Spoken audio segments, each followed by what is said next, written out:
ran in the top 5, had good speed. Junior Joyner made great adjustments. That was a good, solid run. And this racetrack is one of Matt's best racetracks. They've always been fast here. They've got a great truck tonight. And I think, like you said, the guys in the garage area are pointing at him as one of the guys they're going to have to go through to get to victory lane. Well, Crafton certainly one of the veterans of the contingent of starters tonight. But, Phil, how about this kiddie corps we've got this evening? 7 teenagers in the field tonight. Vince, it looks like they're waiting for the school bus. All 4 of these guys, teenagers, but they're so accomplished in their careers. Todd Gilliland, take a look at his numbers there. 11 starts, 6 of the last 8 starts here in the Truck Series. He's finished up in the top 10. Christian Eckes, he made a start in the Truck Series last week at Iowa, finished 8th. A very, very fast truck here, starting way up front in this race. Riley Herbst, he made his Xfinity debut last week for Joe Gibbs and finished 6th at Iowa. He makes his debut tonight. He had an ARCA win last year at Pocono. He will have a good race. Zane Smith, already 3 ARCA wins this year, having a great season over in the ARCA Racing Series. He's making his Truck Series debut for David Gillen, Bola Mastis. I'm telling you, Vince, it would not shock me if one of these young men goes to victory lane here tonight. I'll tell you what a story that would be, that's for sure. We've had 7 different winners this season. Grant Enfinger hasn't gotten to victory lane yet, but he surprised everyone with the pole performance today. I mean, he was barely in the top 20 in the final practice today. And we've got a little bit of a wrinkle here, Vince. This is a new paving job, and they put some traction compound down in this racetrack in the 2nd lane. So these guys are going to be running around the middle of the racetrack. They're going to fight for the bottom 2 to try to pass somebody. Well, it is going to be fun tonight, that's for sure. Enfinger will lead them from the pole alongside the youngest driver in the field, Christian Eckes. Getting ready to fire those engines at Gateway. And now, for the most famous words in motorsports, please welcome Brigadier General Ryan McDaniel. Drivers, start your engines!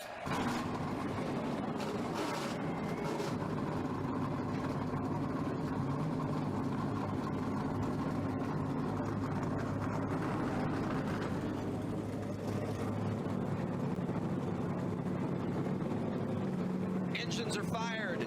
They're lined up and ready to roll. 16 of the 17 Gateway winners have started from the top 10. Who's going to make St. Louis their town tonight?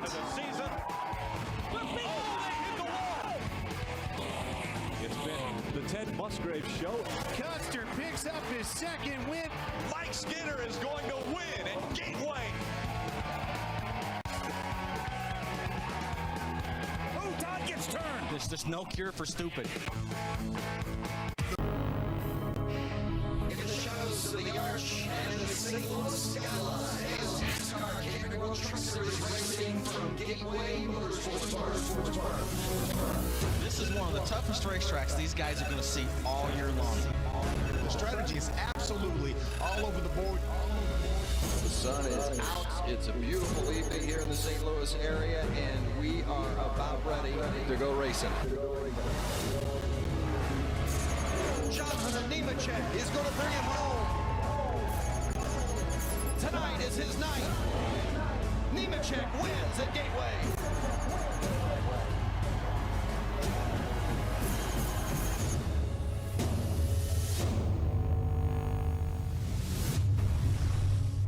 This is a spectacular setting, a beautiful night.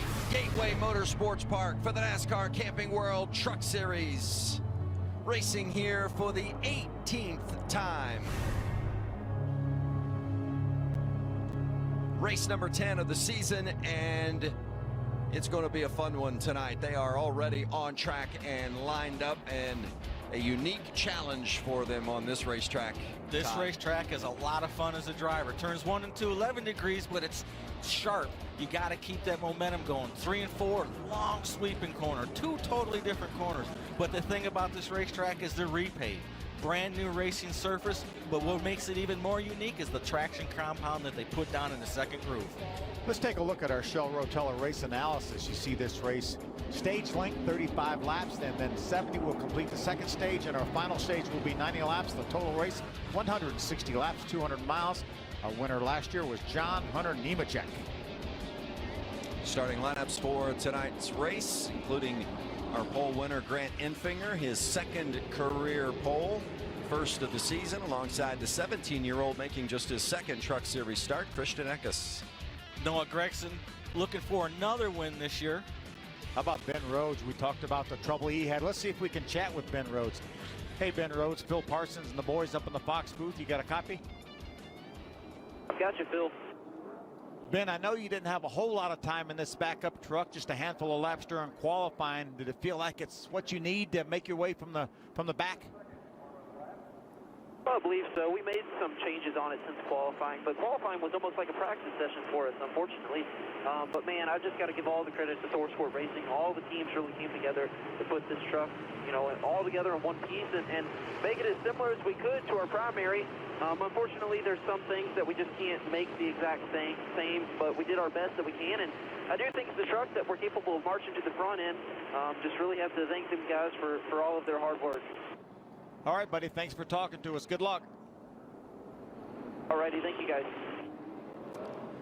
How about those onboards tonight, guys? Let's ride along with David Gillen. This is the Royal Canin Dog Food Toyota for Kyle Busch. He needs a win. He's missed 4 races because he wasn't old enough. Turned 18 in May. He's going to have a win to get into the playoffs, and he starts from the 8th position. One of our favorite cameras of the night is this onboard with Matt Crafton and the Ford onboard. It's got the Visor Cam. We all love watching this. It gives you an idea what these drivers go through, lap in and lap out. Great shot. I love that look from Crafton. What a perspective that's going to create and provide for us tonight. Well, one more time before we go green with our pit reporters. Hermie. Well, Jeff Hensley is the crew chief for Grant Enfinger.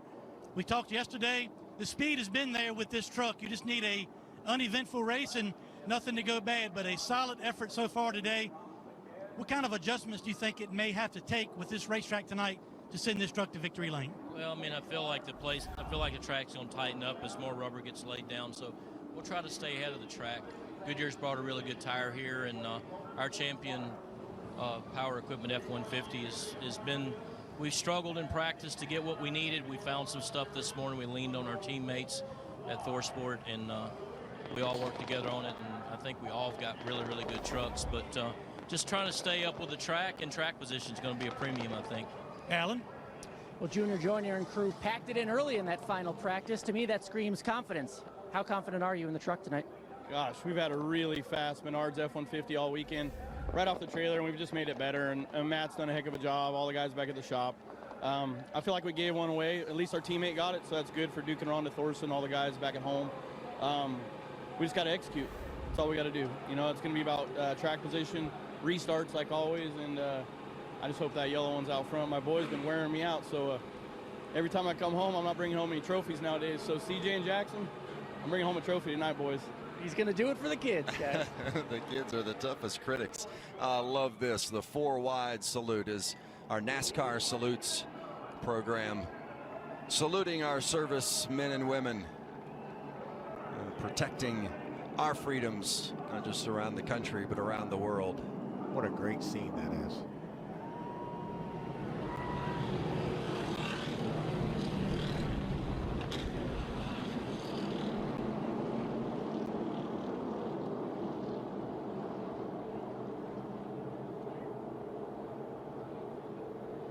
You see Grant Enfinger waving his hand at the crowd as well as they go by. It's a beautiful scene and a terrific tribute.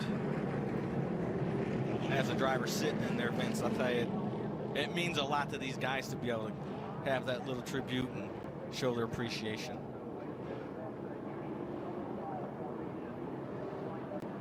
Gives me goosebumps. It really does, doesn't it? Wow. Very cool. Well, they'll go back to their regular formation of 2 wide, and we'll get ready to drop the green on this one. And of course, we mentioned this is the 18th race from Gateway Motorsports Park. 13 of the 17 previous races, all won from a top 5 starting position, and I don't think that's going to change tonight with the way they're talking about track position being so key. Everybody in the garage told me that this is even more critical on this new surface here, this new freshly repaved surface. See that average starting position of the winner, 4.3, and go all the way back to 2004 when David Starr won from the 14th spot. We had 4 green-white checkers there. We had trucks upside down. It was amazing. David Starr able to outlast the field. It's going to be interesting tonight is to see what kind of strategy these guys play out. These tires are so good that they can play a lot of different strategies. I think it's all over the board, Todd. I think we're going to see 2 tires, no tires, 4 tires, and we have a bunch of guys trying to get their name in yellow, Vince. That's right, because those are the guys that have locked themselves into the playoffs with wins. Johnny Sauter, Brett Moffitt, Noah Gragson. Remember, only 8 make the playoffs, so Justin Haley and Myatt Snyder, there's a 31-point difference between being in and being out. So we'll keep an eye on that matchup throughout the course of the night as well. Now, we mentioned this is race 10 of the season. This is what we've got left prior to the playoffs. A couple mile-and-a-halfs coming up next week in Chicago, and then a couple weeks after that in Kentucky. Then we got let's race on some dirt at Eldora. Yeah, with Pocono, the big track, and the half mile at Bristol. I think Matt Crafton's looking forward to going back to that dirt race. Yeah. There's Ben Rhodes, has to slip all the way to the back. Rhodes qualified 5th, but remember, had to go to the backup truck because of an accident in practice earlier today. So he slips to the back, has to start at the tail of the field. That may give his crew chief Eddie Traconis an option to do some strategy that he probably wouldn't have had he been starting closer to the front. It may work out for him. Grant Enfinger, the pole winner, chose the outside starting position. Enfinger, 33 years old, from Fairhope, Alabama, and starting next to him, the 17-year-old from Greenville, New York, Christian Eckes, the youngest driver in the field, making just his 2nd career truck start. Fans on their feet, we're ready to go. Enfinger going to lead them to the flag, wave that green, and let's go racing at Gateway.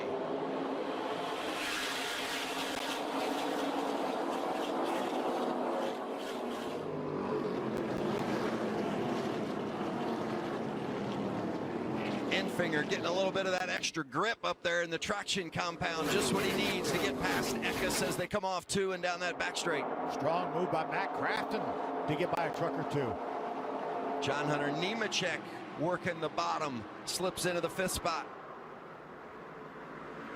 Christian Eckes, that 46 truck on the bottom, looking for the lead, Vince. Is Eckes going to lead the first lap? It was so close right at the line, but they gave it to Enfinger. Not done yet, though, as Enfinger gets up out of the groove, and I think Eckes is going to take the spot. You heard and saw Matt Crafton shift up to 3rd gear. A lot of these guys will be shifting. Some both ends of the racetrack. Man, Enfinger fighting right back on the outside. Got a great run off of turn 2. You know, you keep up high like that, you keep that momentum, it gives you a good run down the straightaway. He's got the right side tires up in that traction compound. Watch Matt Crafton. This is at the start of the race here, negotiating this traffic. You see Justin Haley slide up the racetrack, and Matt took advantage of it. That's really hard to do when you're downshifting, is to take advantage of somebody else slipping, I'll tell you. He was busy in that truck. He was busy, absolutely. Well, on the left side of the screen, you saw Christian Eckes slip up a bit as he was battling 2 wide with Enfinger for the lead. So Grant secures that spot. Eckes coming right back to go side by side with John Hunter Nemechek. And by the way, the 41 of Ben Rhodes had to come to pit road. They're down here looking at the tires. Can't really diagnose exactly what happened quite yet. I'm checking it out with Eddie Traconis right now. So already had to go to the backup because of the accident in practice, and just a couple of laps in, and you saw the tire changer there on the right front, pad on that right front tire. Yeah, right front flat. I tell you, that was good for Ben to pick that up that quick and not end up in the wall like he did in practice. But especially this early, too. He's a lap down now, but he would be in the free pass position if the caution came out any time from now until a number of laps from now, until they start lapping other trucks. It's better to have that problem early in the race, and you've got almost the entire way to recover. Remember, these first 2 stages are short. 35 laps in stage 1 and stage 2 before we go 90 laps to the 3rd and final stage as you look back off the tail end of Todd Gilliland's truck. That's Brett Moffitt behind him, last week's winner at Iowa. A lot of the talk in the garage there with all the KBM trucks were good. Todd Gilliland, Christian Eckes, Noah Gregson, the 18 truck, all of those trucks very, very good. Riley Hearst running for Kyle Busch Motorsports this week as well in that 4-truck effort. You know, we talked about the grip they put up in that upper groove with that PJ1, whatever it is. There, you know, you see these guys driving down on the bottom. That's pretty impressive this early. That, you know, there's no rubber down there, and it's still got a bottom groove. Good battle between Noah Gregson and John Hunter Nemechek. Nemechek gets it. 3rd place. Gregson in 4th, and his teammate Christian Eckes right there in the 46th in 5th. Eckes ran the ARCA race last night, as did Zane Smith, who is in this race as well. Riley Herbst ran the ARCA race last night. How much of a benefit, if at all, is that for these young guys? It's a huge benefit. You know, they understand how much grip is with that traction compound, how to manipulate their trucks up in there and then back across. They understand where it's going to go. And you see Noah Gregson do that exact thing. He up in the traction compound and down in the black or in the gray. So it's a big advantage. It's laps, you know, plus it's laps. These guys need some laps, these young guys. More on the 41's issues with Allen. And the bad luck continues. Ben Rhodes thought he had a tire going down. The one you're looking at right there, it is flat to the touch. He was correct. He came in. They changed 2 right side tires. He's back out there again, a lap down. We've documented his problems throughout the season. Another hill to climb for the 41 right now.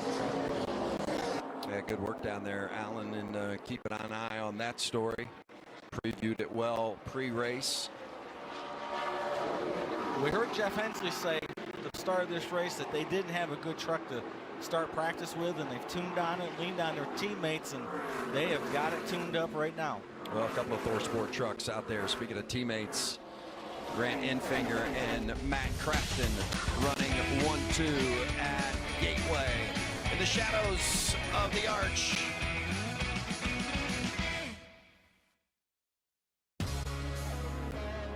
Gateway Motorsports Park, the NASCAR Camping World Truck Series. Lap 14 here in the early going, still stage 1. Enfinger has led them all so far. His teammate Matt Crafton getting some serious challenge for the 2nd spot from Christian Eckes. That's the reason there's such a big lead for Grant Enfinger right now, because this torrid battle for 2nd. First, it was Noah Gregson up there battling with Matt Crafton.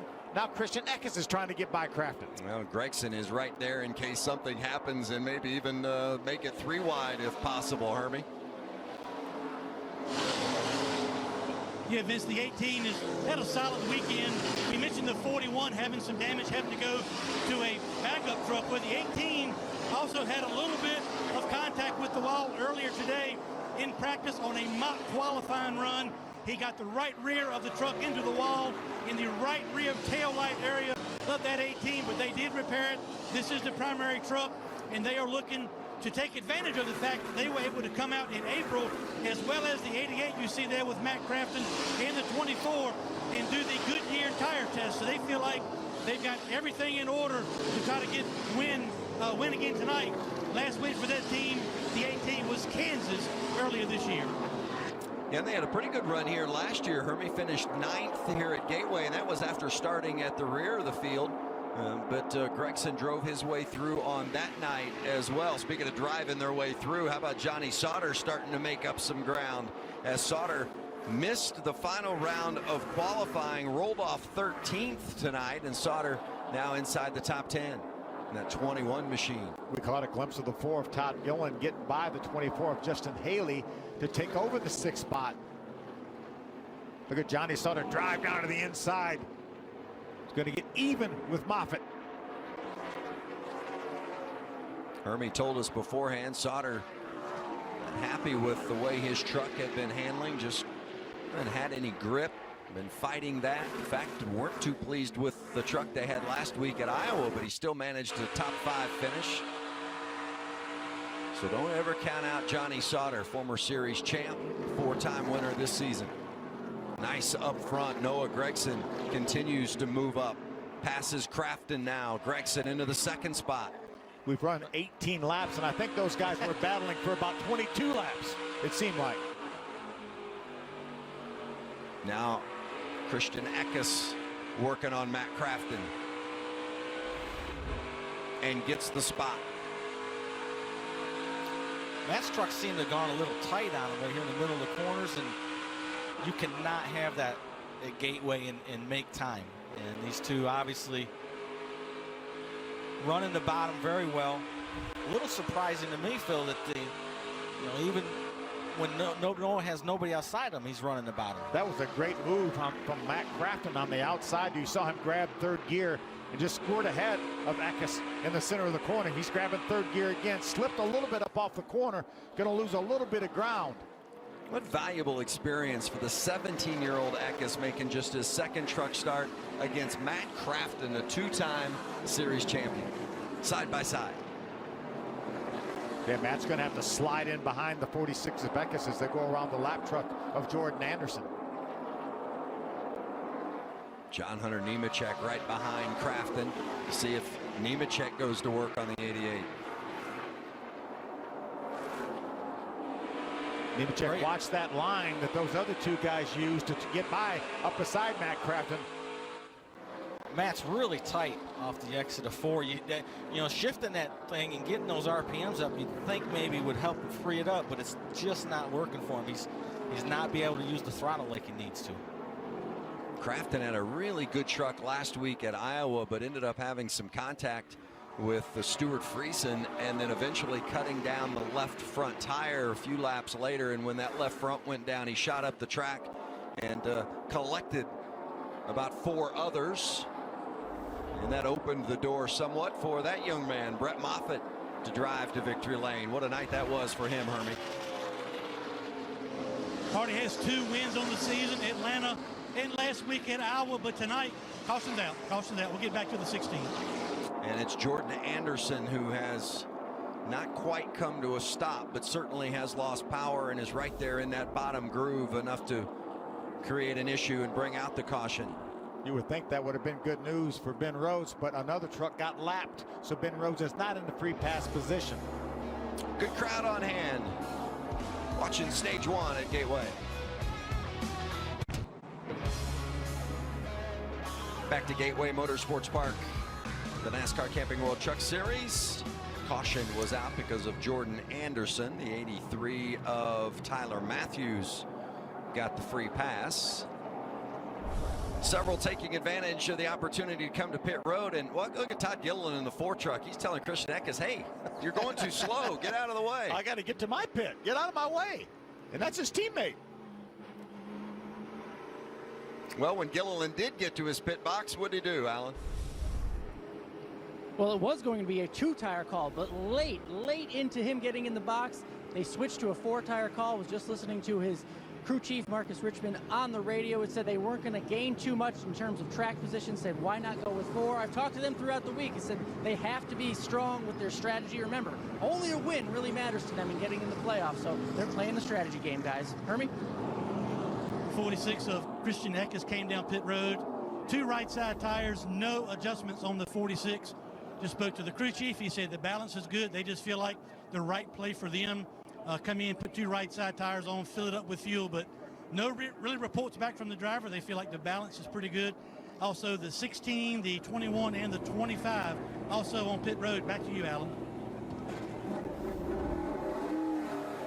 41 back on pit road. They were trying to get that lucky dog. They're trying to just make up that track position. Remember, they had that issue to start the race. They're already in a backup truck. Ben Rhodes trying to do what they can after the host of issues they've had this year. Again, they haven't had bad finishes per se, but you can see the electrical issues, the engine issues. They're not getting the finishes that they are capable of, certainly for what you'd expect of a championship contending team, guys.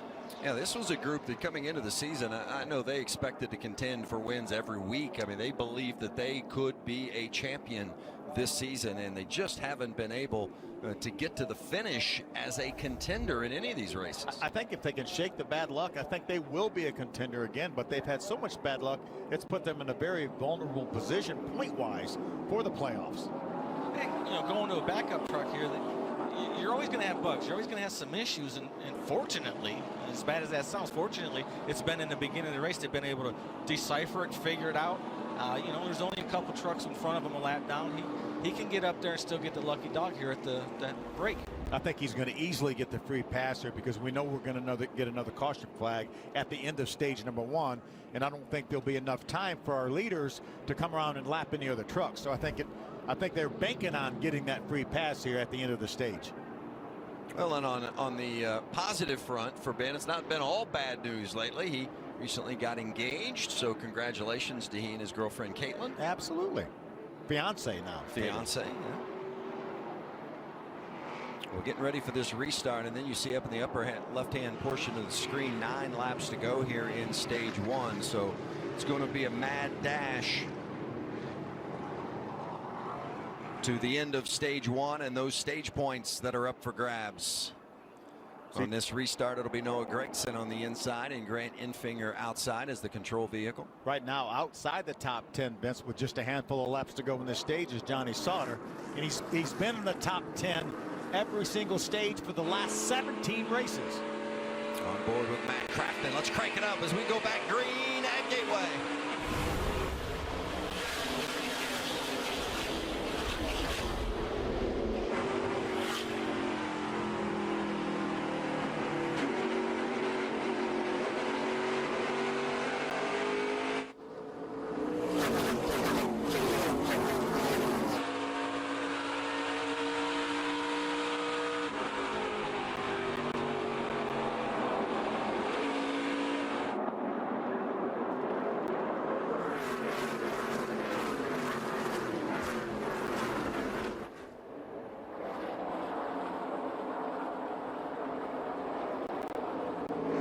Gregson and Crafton side by side for that second spot, and Noah Gregson's going to get it. Johnny, Jesse, a little way wide. He's going to lose 2 or 3 positions there. That's him in the blue truck with a red stripe down the hood. The 97, he missed turning 1 and 2. And Brett Moffitt and Christian Eckes going to take advantage, and there's Tate Fogelman in that 20, the 18-year-old making his Truck Series debut, was right there on the back bumper a little as well, taking a look. Grant Enfinger strong on this restart. Hold off Noah Gragson.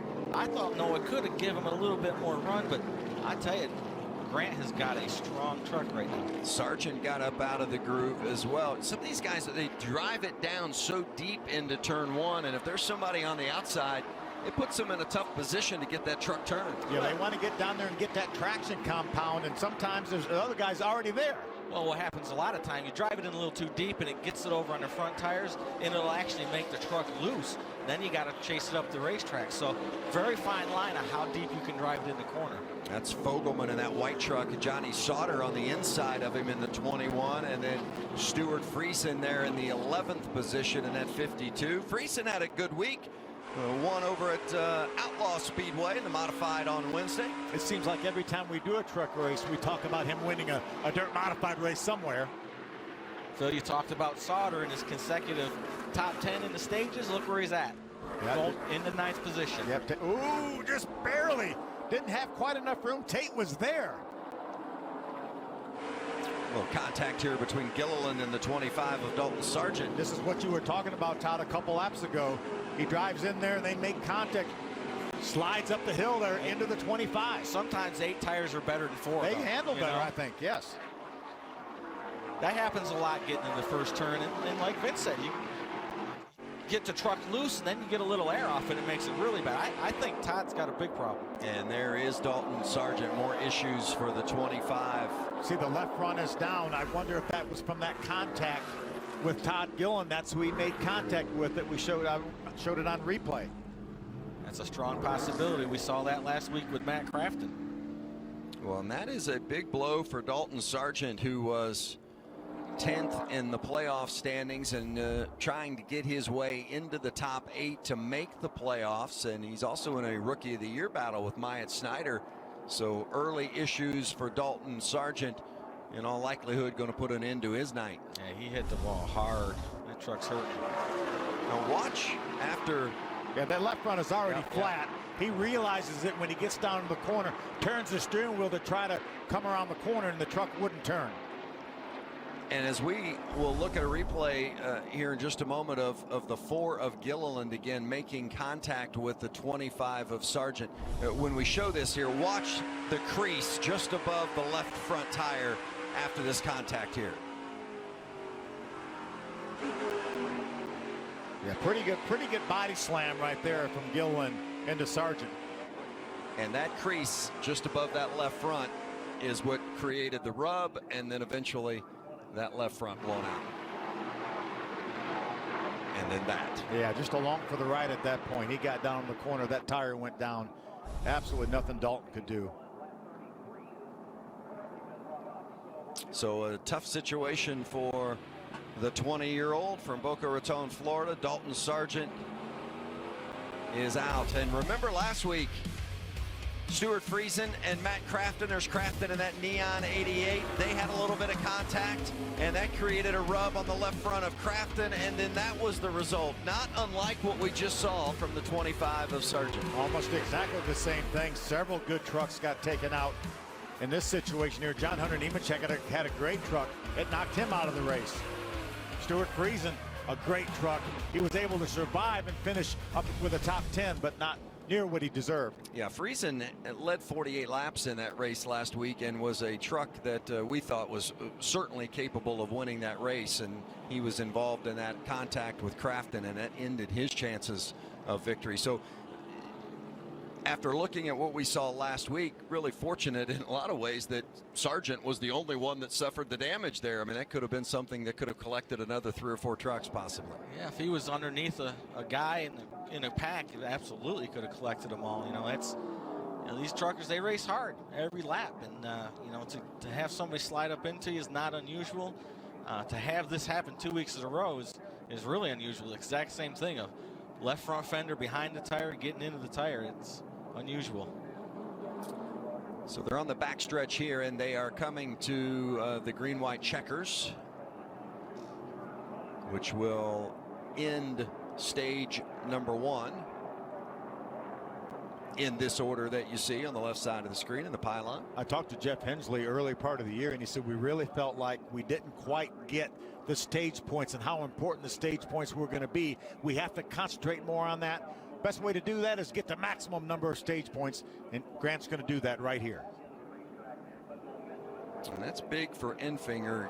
Give him a little bit of cushion in his bid for a playoff spot. It's his second stage win of the season.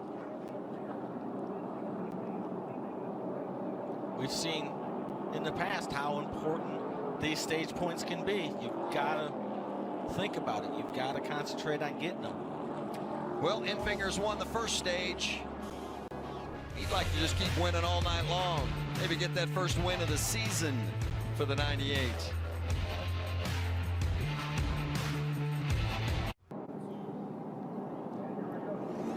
Back at Gateway Motorsports Park, and the leaders are pitting. Hermie? Grant Enfinger, 4 tires and a wedge adjustment for the 98. He is tight. The 18 also of Noah Gregson, he is tight. 4 tires and fuel for the 18 as well. Alan? Hermie, the 88 fires off well for Matt Crafton, but it says after 12 or 15 laps it starts going the other way. He wants 4 tires and an adjustment. The crew chief told him go like an animal when he got these fresh tires on there. Good pit work. And remember, so many of these teams working without crews that they might be working with on a normal race weekend when the Cup teams are here. Yeah, the Cup cars all the way out on the West Coast in Sonoma. Some strategy there. Jesse Little puts 2 tires on. I mean, some guys with 0 tires. Let's see if we can chat with our stage 1 winner. Hey, Grant Enfinger, Phil Parsons and the boys up in the Fox booth. You got a copy?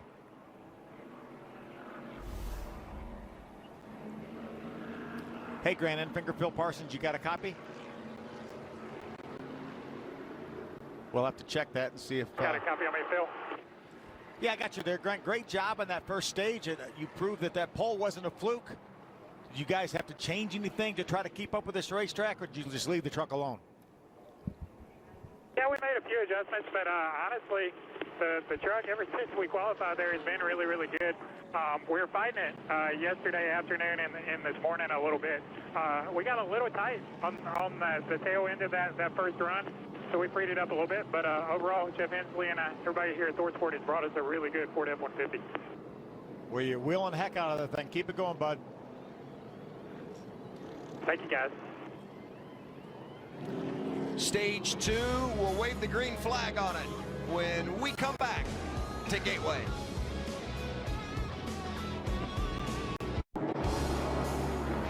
Great crowd on hand, a great night here in the St. Louis area. Temperature at race time was about 80 degrees, and it's cooled off a little bit, but it is picture perfect out there this evening as the sun starts to set. Like they're racing in this part of the country, and it's a good show. It seems like every year we come here to Gateway and the finishes are right down to the wire, and we don't expect it to be any different tonight. Vince, we talked about the strategy being all over the board. Well, it's already playing out. Our first 7 trucks right now all pitted on lap number 24 when we had that earlier caution flag. So here's our stage 1 finishing results with Grant Enfinger winning the stage, his second stage win of the season. He pitted from the lead, of course, after winning stage 1, and he will restart back in the 16th position. Well, it's a great facility here. You see the drag strip there. They got a quarter-mile drag strip. Of course, this racetrack that we're on tonight, 1.25 miles. Got a road course that's a little over 1.5 miles. A karting facility. They really did some work to improve the grandstands. They've got a nice fan pavilion. Really upgraded the entire facility here at Gateway Motorsports Park. We are getting ready. This is stage 2, right on board with Matt Crafton. Christian Eckes up front. What a great jump by Christian Eckes. But Johnny Sauter's going to fight back on the inside. That momentum of the outside lane is not going to hold. Sauter's just going to have to give it up. Well, Sauter wasn't happy with his truck in practice, but it seems to have come to life a little bit here in this this evening condition. Maybe now that the sun is starting to set, they've continued to work on that truck with some adjustments. Seems to be a little better for Johnny Sauter. Man, look at these guys battling. There's our stage 1 winner, Grant Enfinger, in a heck of a battle here. That's Brett Moffitt, the blue and black number 16 on his outside. Everybody wants to take advantage of these new tires. Racing hard. Sauter and Gilliland, the 21 of Sauter, the 4 of Gilliland, battling for second side by side. See, Gilliland really pinched Johnny down on exit of the corner, didn't give him an opportunity to use that momentum and use that much of the racetrack. Here's Riley Herbst in that 51, making his Truck Series debut for Kyle Busch Motorsports. Runs regularly in the ARCA Series from Las Vegas. Herbst back there in the 11th position, just outside the top 10, and there's Matt Crafton pushing it up from the 8th position. Gonna try to get underneath Myatt Snyder here in the 13th truck. Myatt got loose that last lap, down in 1 and 2, lost a couple positions, hasn't recovered yet. Good look at the 54 and that DGR Crosley Toyota. That's Zane Smith, another one of the newcomers making his debut here tonight as well. A regular in the ARCA Series, a 3-time ARCA winner this season, 19 years old. How about last week's winner, Brett Moffitt, Hermie? Well, those last couple of cautions were really a pretty good break for the 16 of Brett Moffitt. I began an update on him prior to the very first caution. His engine was over 260 degrees, and he was losing brake pedal. The pedal was getting soft. So through those series of cautions and opportunity to come down pit road, they've removed some tape on the nose of that truck, adjusted the truck. He was lacking forward drive, and his brakes are much better now. So Brett Moffitt is back in the game. And just as we would expect, they seem to be in the mix every single week already. 2 trips to victory lane. Grant Enfinger's truck is really good in this traffic. Very surprising. You know, out front, you expect a good truck with that clean air, but he has made his way through this whole pack of trucks to get out there. Up to 8th place now. Nice move by Justin Haley in the 24 to get underneath Matt Crafton. Was not able to complete the pass. These guys have to work. I mean, you talk about tough to pass, and every single time they get a position, the last thing you want to do is slip up and then give it back, or another 1 or 2, because if you slip up, it might cost you 3 or 4 spots. That's exactly right. Johnny Sauter continues to try to make the move on the 4 of Todd Gilliland. May have been a slight bit of contact there as they exited turn number 2. He's going to do the slide job. Can he make it stick? Absolutely. I noticed earlier, the early part of the race, Johnny Sauter's truck was really comfortable getting in the corner because he was able to do that slide job earlier. Stewart Creason and Noah Gregson side by side for 5th. Oh, Creason had a handful of wheel. That's going to cost him another spot to the 16 of Brett Moffitt. There's Grant Infinger in that yellow 98. He was the stage 1 winner. But out front, it's the kid, the 17-year-old Christian Eckes. We're going to break, but you won't miss a thing. Going to keep on trucking.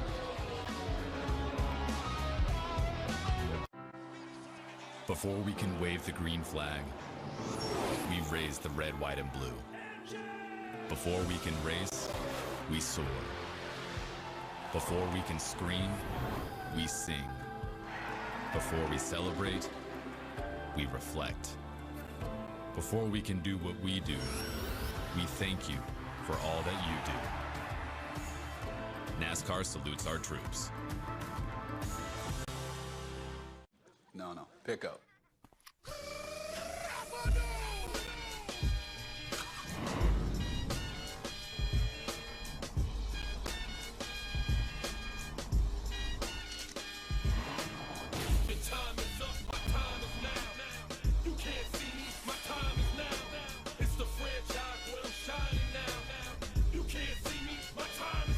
The 2018 Camry. Toyota. Let's go places. As people who love the outdoors, we know what we stand for. We stand for fish, wildlife, and conserving the places they call home. We stand for the traditions we inherited and that we must pass on. We stand for great gear, fair prices, expert service, and memorable experiences. At Bass Pro Shops and Cabela's, we stand together for you.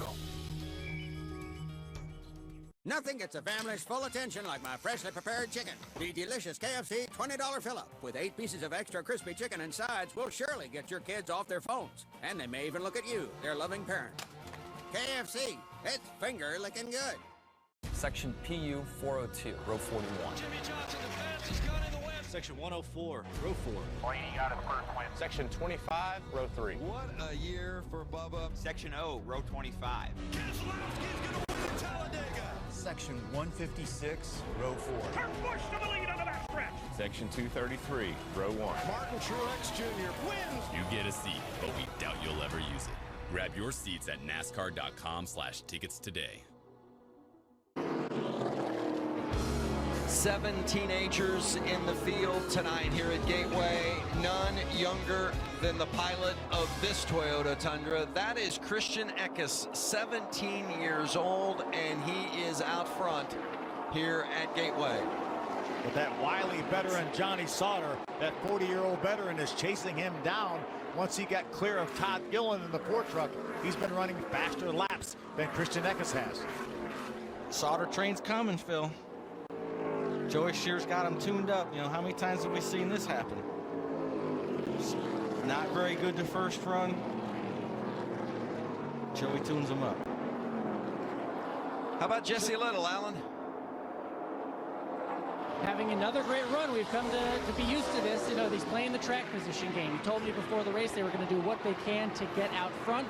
After that first caution, they took 2 tires, and that's exactly what he's doing, maintaining there in 4th place. You know, we talk a lot about sponsorship, especially with small teams. The sponsor on his truck tonight is a direct result from his good run in Atlanta. so he's trying to have another good run tonight. Maybe attract some more businesses to put on the side of that truck. He's got his hands full right now with Noah Gragson, I can tell you that. Doing a great job, though. Gregson's been to victory lane just once this season, and if you'd asked me at the beginning of the year if we'd be 9 races in and Gragson would have won just once, I'd have thought maybe you were crazy, because I think they are capable of winning every time out, and they just haven't been able to put it together in the late stages of the race to finish off the job. He's had a couple of runner-up finishes in addition to that win, but there are other races that he didn't get that great a finish that he had really, really good trucks. Remember, Dover comes to mind when he was racing Johnny Sauter for the win and got into the outside wall. Brett Moffitt on the move from 6th, taking 5th from Jesse Little. Another driver that is in the mix, it seems, week after week, a 2-time winner. And here comes our pole winner and stage 1 winner, Grant Enfinger, working his way back up. Vince, I think these guys are figuring out the slide job here. We've seen that happen a number of times, and there's probably nobody in this field that knows it any better than that 52 of Stewart Creason with his background on dirt. Stewart's got his hands full, though. You watch this truck through the corner. He definitely free on exit. Really rolls the center. You can see there he's keeping those left sides down a little bit. And I know it's a lot different than driving a modified, but these guys that are driving on dirt on a regular basis, they're a little more comfortable with loose than some of the guys that are on pavement all the time, aren't they? Well, that's kind of a fair statement. The difference is, though, Vince, that on dirt, when you get loose, you still know you got a little bite there. It's kind of what you do. When you get on the pavement and you get loose, those tires are going to slide for a while. You don't know if they're going to catch and straighten you up. So there is a little difference, but there is a comfort level also.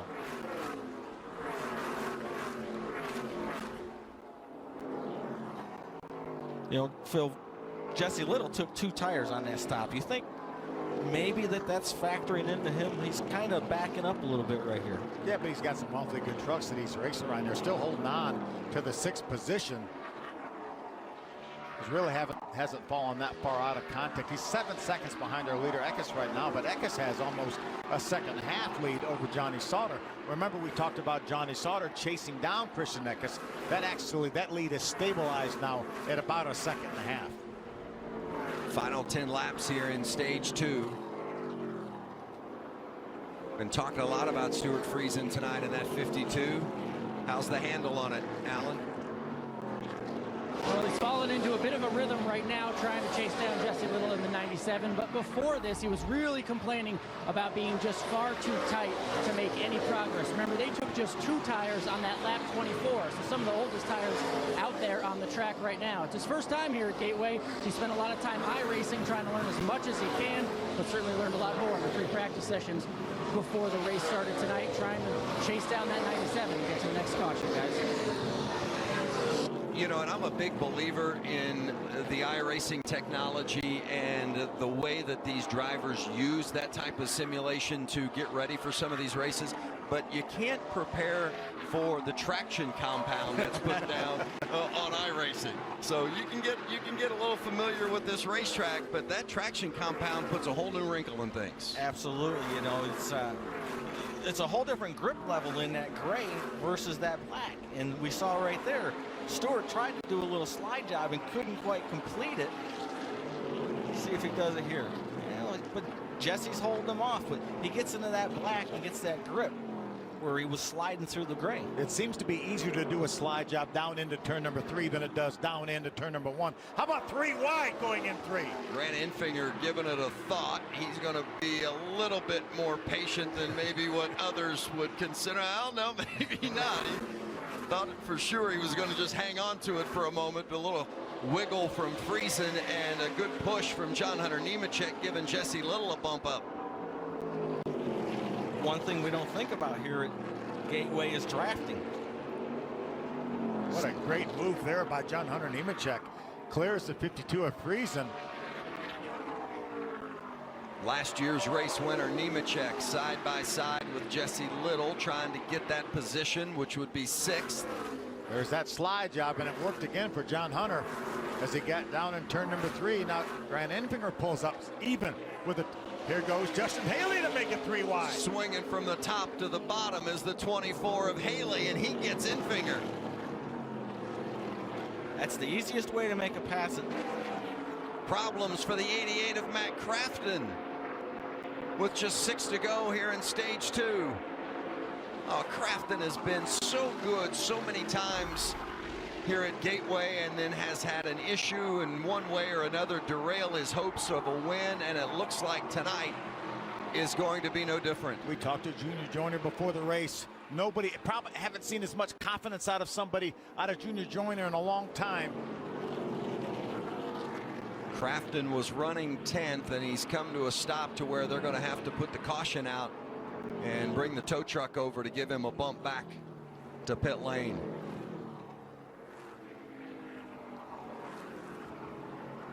Or it just seems like the bad luck will never end for this team.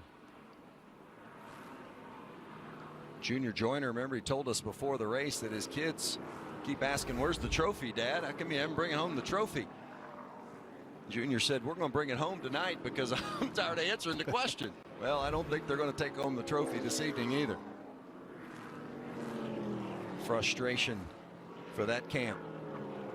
And they won last year at Eldora, but it's been a long time since they put one in victory lane on the pavement. They've won just one of their last 49, and it will be one of 50 tonight after tonight's race. See if we can hear anything.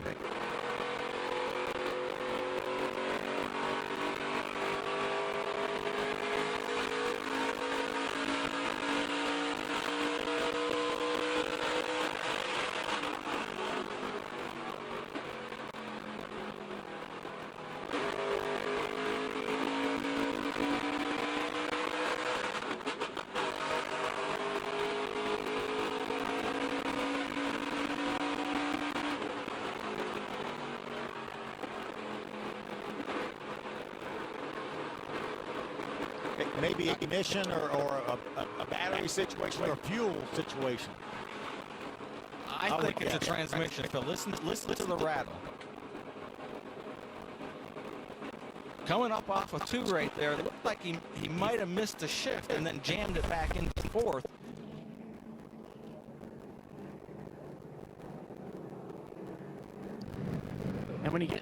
And when he gets to his pit box, the first thing they're going to do is look at the battery, make a change there, then jack it up and go look under the hood, trying to diagnose. It's just unclear right now what's happening to 88. The crew from Millmore Motorsports down here waiting to see as well. You can see they're jacking up the left side. The battery change first, as you said, Phil. The hood up on the 88, trying to diagnose exactly what happened. Well, another tough day for the 88. We've talked about some of the issues the 41 of Ben Rhodes has dealt with, well, within this Thor Sport camp. Crafton's had his share of disappointments this season as well, and you look at his finishes the last 5 races, 26th last week at Iowa after he cut down that tire, and then it caused him to have an accident. But they've just not been able to get the handle on this 88 truck, and Junior Joyner, the crew chief, has talked about the fact they just haven't been able to find the feel Matt's been looking for. And it's strange because these guys have been together a long time. But they've been close. Junior said they really found something in Iowa was a little bit different setup than what they've been using, and they followed that same trend here at Gateway, and they were so happy with this truck. See, he's making the battery change.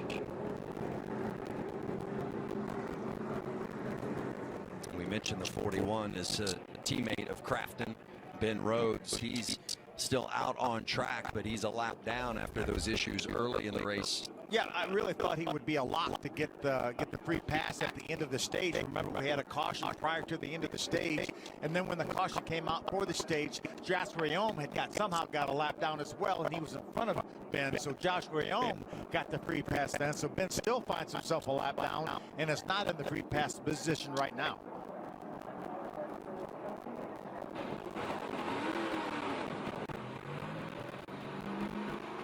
So after that battery change, at least they've got it fired back up again. There you go. Phil, Thor Sports had some issues with electrical. You know, we documented Ben Rhodes and everything they've been through. I wonder if there's something in the systems that the team's implementing through their trucks that they've got something going on. Yeah, I think with this NT1 engine, I think they all run the same harness. They all run the same type of fuel cell, the fuel harness. So they should all be the same across all of the different teams. Well, as you see, it's the final lap of this stage. So stage number 2, like stage 1, will end under caution. And there's the tech and engineer from Ilmore having that discussion with Junior Joyner about the issues that you were talking about, Todd. Yes, unfortunately, ThorSport has been plagued with a number of electrical issues. What I was talking about, Phil, is the battery is the one thing that the team is consistent with through all their trucks, not necessarily from other teams. So maybe that's part of their issue that they need to look at. Well, let's see if we can find out more from the crew chief. He's with Alan.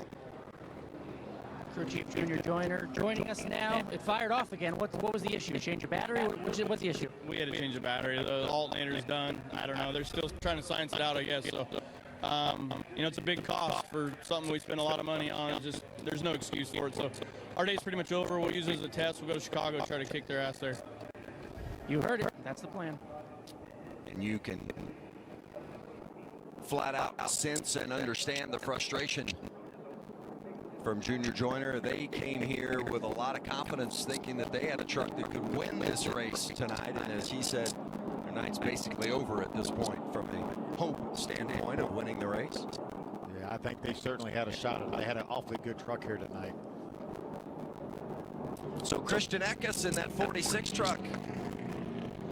The kid, the youngest one in the field, just a second Truck Series start, 17 years old, and he is the Stage 2 winner. His first stage win. Eckes is a good story. Really burst onto the scene a couple of years ago as a 15-year-old when he won the Snowball Derby, which is for those that don't follow the late model racing and the Super Bowl of late model racing, and it's one that Cup guys will run. I mean, it is a big time. You win that race, you've done something. And he had a big battle with John Hunter Nemechek down the stretch to win that race, that 2016. Remember, that's how Eric Jones got on Kyle Busch's radar. He outran Kyle Busch at the Snowball a number of years ago. Well, Eckes is legit, no question about it. We're seeing it front and center tonight. He leads a long line down pit road.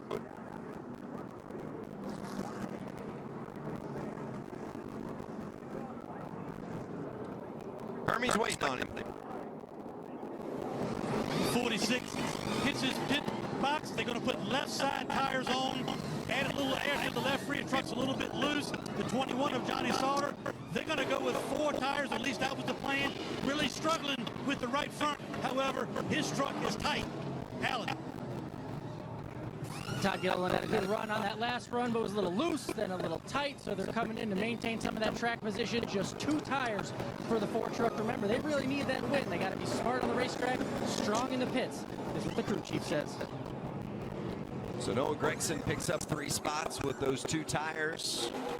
Just about everybody taking at least 2, and Eckes drops a spot. You see who's gaining and who's losing. Of course, those that took on 4, tendency to lose spots on pit road when the others are just taking 2, obviously. There's John Hunter Nemechek, our winner from last year. Let's see if we can see how his night's going. All the rest of the 2 is front. Hey, John Hunter Nemechek, Phil Parsons, and the boys up in the Fox booth. You got a copy? Yeah, I do. John Hunter, you went to victory lane in this race last year. Did you get 4 tires put up on that truck? Are you good to go here for a while? I think so. My guys have brought me a fast CAB instructor, CVP Chevy Silverado here tonight. We needed a little bit of an adjustment to this final stage, so hopefully we made the right one, and hopefully we can go to the front here. All right, buddy, doing a great job. Keep it up. appreciate everyone's food days and all the fans that came out to support. Puts everybody back on a very similar strategy in regards to how many pit stops they've made. The fans, they're ready for an exciting finish. You've been watching the World Cup. I hope you are, because it has been exciting and it continues tomorrow. Full slate of matches. Harry Kane and England taking on Panama, 7 a.m. Eastern. And a little Danish cup of coffee and maybe, well, tea, I guess it would be appropriate, right? Spot of tea. Japan and Senegal, Poland, Colombia, all tomorrow. FS1 with England and Senegal in the morning. Here's how the points have shook out so far tonight. Who has accumulated what through the first two stages? Grant Enfinger, the winner in stage 1, and Christian Eckes was our stage 2 winner. We've already had a lot of strategy, a lot of guys pitting early before the end of that first stage and then staying out at the end of that first stage. Now, right now with 85 laps to go, 86 laps to go, how early do these guys want to pit? I think when they get in their window, which is about 60, 65 laps from the end, and the caution were to come out, I think they're going to come in for the final time. They may not put 4 tires on then, Vince. It may be 2 tires, maybe no tires. Some have 2, some have 4 now, but everyone has, for the most part, come down pit road on that last sequence of stops. And the green is out. This is the final stage at Gateway. Noah Gregson with a good push from Brett Moffitt. Out front, John Hunter Nemechek moving into 3rd. And Christian Eckes slides into that 4th spot with Stewart Creason right there in 5th. Strong move by Johnny Sauter. Tried to pull to the inside of Grant Enfinger in the yellow and black number 98. Grant pulled over the block and Johnny had to pull back in line.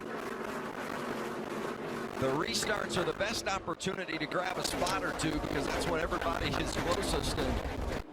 And I'll tell you what, you are seeing them trying to get every little bit they can during those. Oh, and Eckes is around. I think Friesen got into the back of Christian Eckes, and there's some significant damage on the back end of that 46. What a great job that teenager did tonight.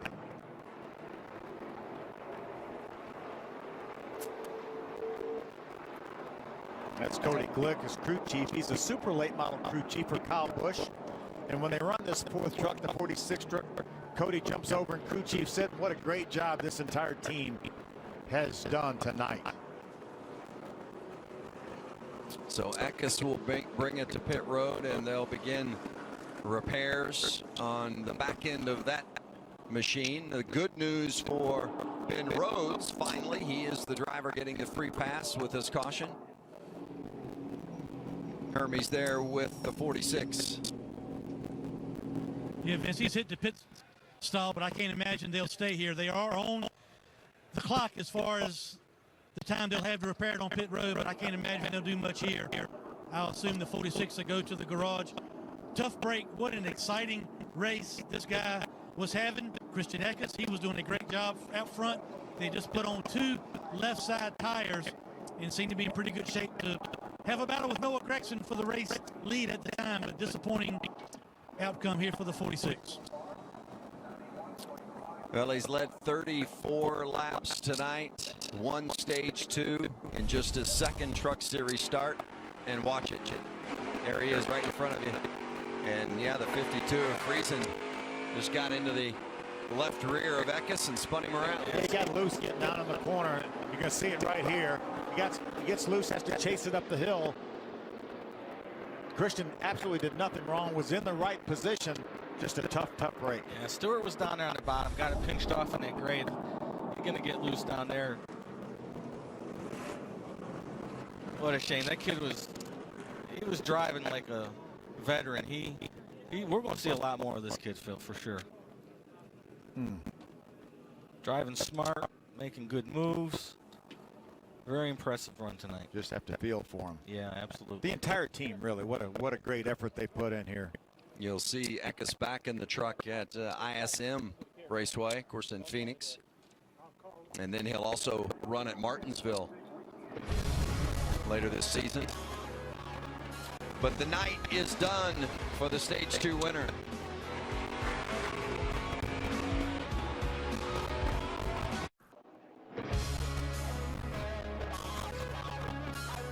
NASCAR Camping World Truck Series from Gateway Motorsports Park, as Ben Rhodes has finally gotten back on the lead lap after some early race issues, and you just saw coming in for a little splash of fuel before he goes back out. Yeah, nothing to lose there for sure. Just top it up with fuel. When he does make his pit stop, he can't make it to the end, but he'll have to take that much less fuel. On these final pit stops, once they get into the window, which is what, about 60, 65 laps, so 60, 65 from the end, they'll get into their window. When they do start coming, if they come under green, do you envision no tires, 2 tires? I'm thinking 2 tires, Vince, because if they have to have a full can of fuel if they stop, because with 90 laps to go, you can run about 60, so you're going to have an extra can of fuel. So I think might as well change 2 tires on, because you can do that about as quick as you can put 1 can of gas in. Now, they may decide to do lefts versus rights. Not sure. Depends on what they did on this previous pit stop. Well, we just hit the halfway point, and we're back green with Noah Gragson and Brett Moffitt on the front row battling for the lead.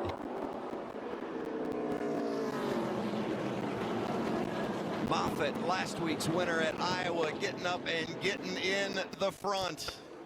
A little slide job there, Phil. Yeah, that was an aggressive move by Brett Moffitt right there. He knew this might be his best chance before the end of the race to make that move. Chad Finley 3 wide on the inside with Tate Fogelman in the middle. And that's Zane Smith on the outside. There was 0 starts between the 3 of those drivers. Well, Chad ran a couple races. Chad's run a 3 or couple. 4 races. Yeah, so none this season. Combined, there was about 3 starts between them. Yeah. Gragson right back, heating up the back bumper of Brett Moffitt for the lead.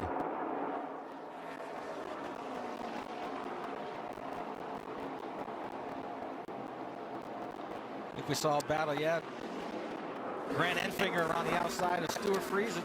Grant's coming back to the front. On that first stage, you know he's got a good truck.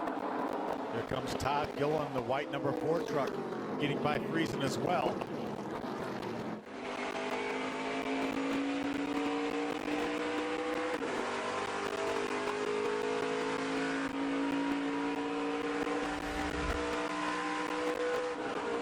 Gilliland's qualified in the top 5 and 4 of the 5 races coming into this one tonight. Qualified 8th for this race this evening, but coming in tonight it qualified in the top 5 and 4 of the 5, but 0 top 5 finishes. They've gotten a good starting spot. They've got the speed to qualify well, but they just haven't finished the job. And I think the 4 is just, he's due. Sauter would like to get by his teammate Stewart Creason. He doesn't want to lose touch with Todd Gillen and the other truck out in front of them.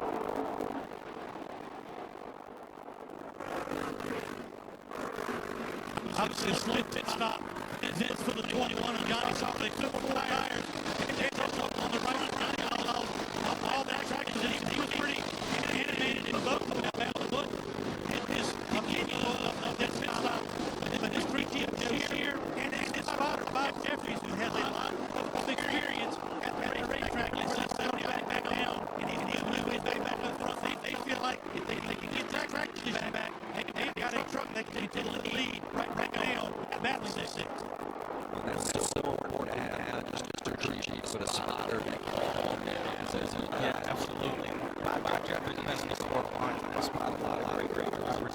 If there's any way they can keep Sauter under control with Bob and Johnny, he's passionate and he wants to win. He wants that best of everything. But when you have a bad stop, people don't let you know. He's out there racing quite early. He like losing good pits. Nobody does. He had a good run on it Creason that last time. Couldn't quite wall off the slide. Got even with him. And then on the outside, carried Creason back by him on the straightaway. Check in that line of the last year's winner. the 98 of Grant Enfinger won pole and stage 1 tonight. Enfinger looking for his first win of the season. Final pit stop, Vince, these guys make it is going to be so critical. I think as soon as they get in the window like we were talking about, that probably is within about 10 laps when these guys get in that window 10-12 laps. They will come to pit road. They want to spend as little time on pit road as they can so they can get out and get that practice. So I'll be surprised to see anybody change the tires on this next pit stop. Yeah, you can't lose that transition, so it's two tires probably. But like I said, will they do lefts are a little faster, right? Last year, John Nina changed four tires on the old surface, and that got one in the race. I'm not sure the same thing's going to work here on this new surface. These tires are not giving enough speed, so we're not going to see that sure. 70 to go. At Gateway, Moffitt out front.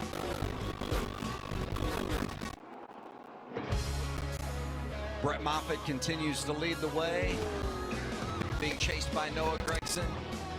66 to go, and right about their pit window. They got to make one more stop, and they're in that 60 to 65 lap range to be able to get to the end.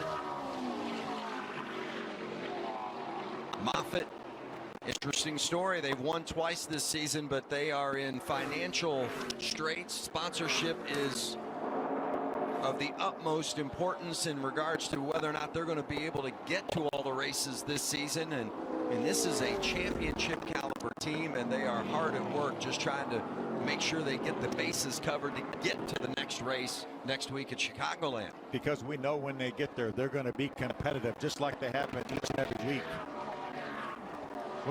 This great battle continues here. I've been watching the scoring monitor, and I was just telling Todd during the commercial break that Johnny has a lot faster truck than Stewart Creason. Vince, I looked at the scoring monitor, and Creason was the fastest truck on the racetrack that lap. I don't know who's more tired of seeing who. Creason looking in his rearview mirror and seeing Sauter, or Sauter still seeing Creason out in front of him. I think Johnny's got a little bit faster truck, especially through the middle of the corner. He gets that run, but it's just so hard there. You see him getting that run up off the corner. It's going to happen. That's the Ford truck of Todd Gillen. That's the truck right now running in the fifth spot. These guys are battling for sixth.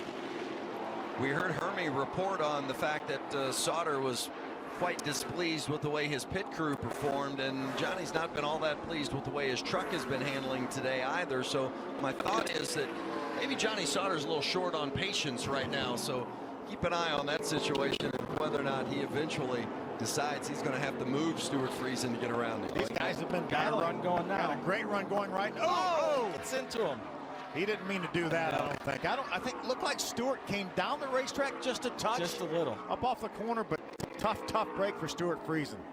Nobody wanted to see that. Well, Creason did something very similar to Christian Eckes. Got in the back end of Eckes and ended Eckes' night, and now Johnny Sauter has gotten into the back of Creason, and Creason has suffered significant damage. Johnny will certainly end his chances of winning tonight. Yeah, Johnny had a real good run coming off turn number 2. They were going to be dead even going down the backstretch, and I'm not sure. It sure seemed like that Stewart kind of maybe wanted to pull down to maybe block a little bit or side draft a little bit off of Johnny. Let's see if we can take a look and see what happened.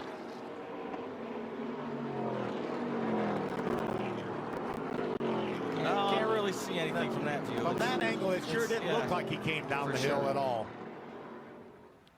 No. It's Johnny. Stewart didn't go all the way up to the wall. I think that was probably. That's what I think I saw initially, that he wasn't all the way up against the wall, but he definitely did not come down and turn into Johnny. Looking back at it from Todd Gilliland's on board. I think Johnny had such a run going that he was not going to back out of that throttle, and his truck just started taking off pushing once he got up under there and pushed right up into Stewart. And sometimes you got to lift out of the throttle. Well, while the 52 team goes to work on Stewart Creason's truck, gives us an opportunity to catch up with Alan. Yeah, and a great night for Christian Eckes. on the track ends here at the Care Center. First of all, are you okay? Yeah, I'm great. I feel fine. Just unfortunate. These guys worked really hard today and brought me a fantastic truck. It was good enough to win today. And we led a stage, and it's just unfortunate. We're looking at the replay now. How do you describe this? It's just, I don't really know. It's unfortunate. Like I said, my Mo 1 KBM guys worked really, really hard this weekend and brought me a fantastic truck. And it's unfortunate to end like that, but I still have 2 more shots at this in Martinsville and Phoenix at the end of the year, and I'm really looking forward to coming back to that. A good attitude for the young man. Led laps tonight, guys. Well, I look forward to seeing Eckes back in the truck because he was spot on tonight. Certainly didn't look like a driver who had just 1 race of experience in this truck, that's for sure. It's going to be the money stop right here, Vince. They're all in the pit window, and this would likely be and should be their final stop of the night. Brett Moffitt's leading them all down. Hermie is down there waiting. Thank you, Vince. Brett Moffitt in a pretty familiar position right now up front. He likes the balance of the truck, especially out front. Looks like they're going to work on the right side. They had mentioned 2 tires only. A little bit slow on the right front. Still sitting in pit road. Their long stop for the 16. The 98 is going to 4 tires. They've been back in traffic. Could not get what they needed out of traffic. The truck got too tight. And, of course, the 18, Noah Gregson, he took 2 tires as well. His truck was a little bit on the tight side. Noah Gregson is going to win the battle off pit road. John Hunter Nemechek right behind him. Well, we talked about the fact that every team needed to have spot-on stops here in this last go at it, and that 16. We don't see Brett Johnny Moffitt. Sauter on that list anywhere there, or Brett Moffitt, Vince. Yeah, big issues. Slow stop at a bad time.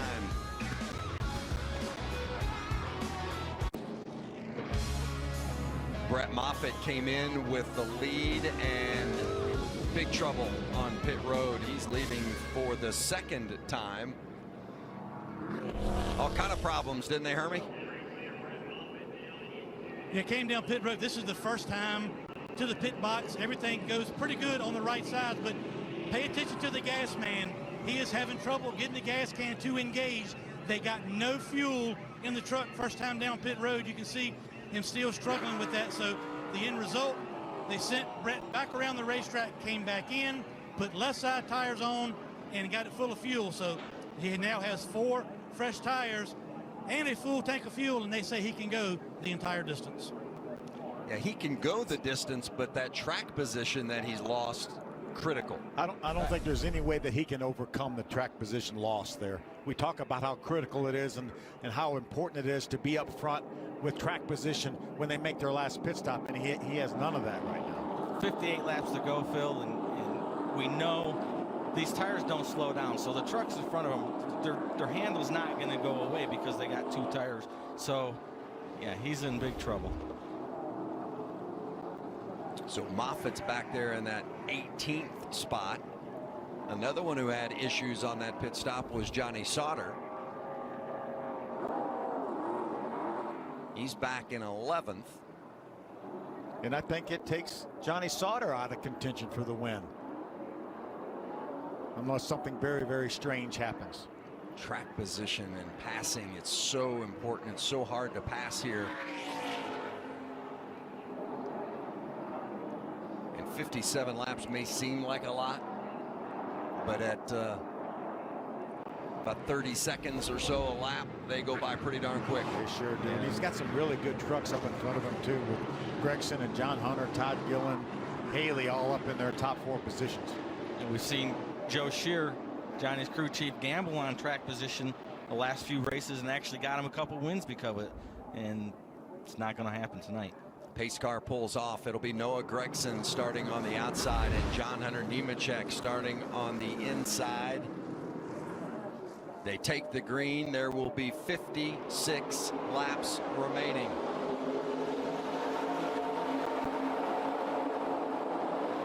Gregson with a great jump. Gets to the point. John Hunter slides up in front of Justin Haley. Haley comes back with a crossover. How about Ben Rhodes moving to the inside? He restarted in the 7th position. 3 wide, getting down to number 3. Rhodes has spent most of the night a lap or 2 down. Now he's all of a sudden up there challenging to get into the top 5.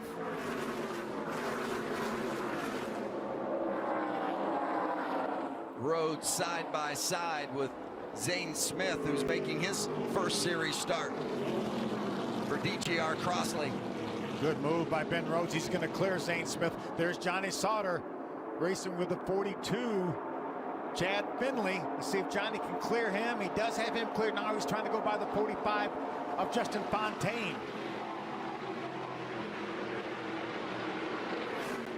So Sauter, after losing track position on pit road, back trying to crawl his way back into contention, but he's got a long way to go. He sits 7th, but so difficult to get up there, and then every spot you get, the next one becomes harder and harder.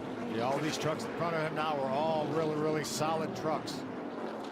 The gaggle there with Hearst, Jesse Little, Brett Moffitt going 3 wide. That's Chad Finley in the 42. They're trying to get around.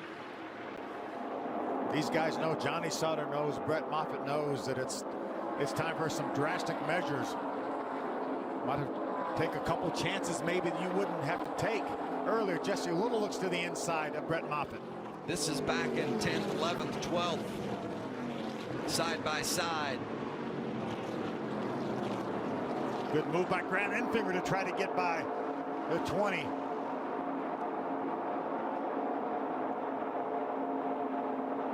Now Moffitt sets his sights on the 51 of Hearst. Out front, it's Noah Gregson continuing to lead the way. Gregson had that perfect performance at Kansas. Remember, he won the pole, he won stage 1, he won stage 2, he won the race. Just absolutely flawless throughout the course of the entire race, but since then just hasn't been able to finish the job. Was runner-up last week, made that valiant effort to try to get by Brett Moffitt for the win at the end, but couldn't do it. But is tonight the night? Gregson takes it back to victory lane. Got 51 laps yet to execute. Behind him in second is the 8 of John Hunter Nemechek, Alan. And the 8 truck playing the strategy game. No tires on that last pit stop. I checked in with Father Joe Nemechek, who's down here at the pit box, and they said they're not sure tires are going to make that big of a difference. John Hunter was running his fastest laps of the race right before that caution, so they rolled the dice, played the track position game. They've always been happy with the long run speed of this truck, and it is paying off right now with 50 to go. Remember, he won this race just last year. Feeling a little bit of pressure from the 4 of Gilliland is Nemechek. This looks like an eventual caution to me. These 3 running around one another, trying so hard to just gain a spot. Here's Jesse Little inside of Riley Herbst. Bad angle getting down in the corner. Myatt Snyder now dives to the bottom. Going to take a look on Little. I have to say the 42 of Chad Finley has really done a nice job tonight, guys. Right now currently runs up in the 10th position. That's Riley Herbst, the 51, trying to get underneath Chad. First start, in about 3 years here in the Truck Series. And again, Little dives down to the inside lane. 3 wide now with Herbst and Finley. Finley backs out a little bit, and now it's Little and Herbst for the position. Whoa. That was nearly that yellow we were talking about. We haven't talked a lot about Riley now. He's been quietly laying back there 12th, 13th, 14th, and doing a great job up to the 10th place now. Mike Hillman must have tuned that thing up for him. Good run off the corner by Enfinger. Pulls even with the 42 of Chad Finley. How about that 98, Hermie? Well, Vince, we've discussed the pit road issues for Johnny Sauter, Brett Moffitt, and others. Put the 98 of Grant Enfinger in the same predicament. Last time down pit road, they had lugs fall off of the left rear lug nut. Actually fall off. The 98 had to turn around, back up. Got a truck in the wall, but 98 has also been struggling on pit road. Caution is out again. And that is Justin Fontaine, and not only has Fontaine gone, but he's collected the 20 of Tate Fogelman. Yeah, I think it looked like he blew an engine or blew something happened to his engine getting down to turn number 1. You see him moving around. The fluid, caution was out for the fluid, but I think it got under the rear tires of Justin Fontaine, and I don't think Tate Fogelman had absolutely, I think he got in the fluid and nothing he could do about it.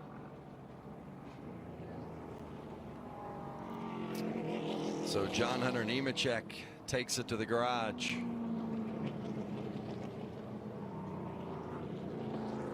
Was it an engine issue maybe with the 8 of John Hunter Nemechek? I thought it was Justin Fontaine, but I think the smoke we saw maybe from Fontaine was him getting in the oil or the fluid and locking the brakes up, trying to get stopped. Watch the 8 in front of Todd Gilliland. Yep. Oh, without a doubt. You see Todd immediately move over to the inside of the racetrack.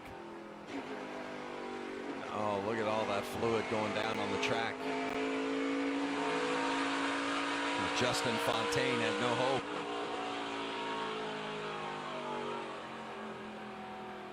You can see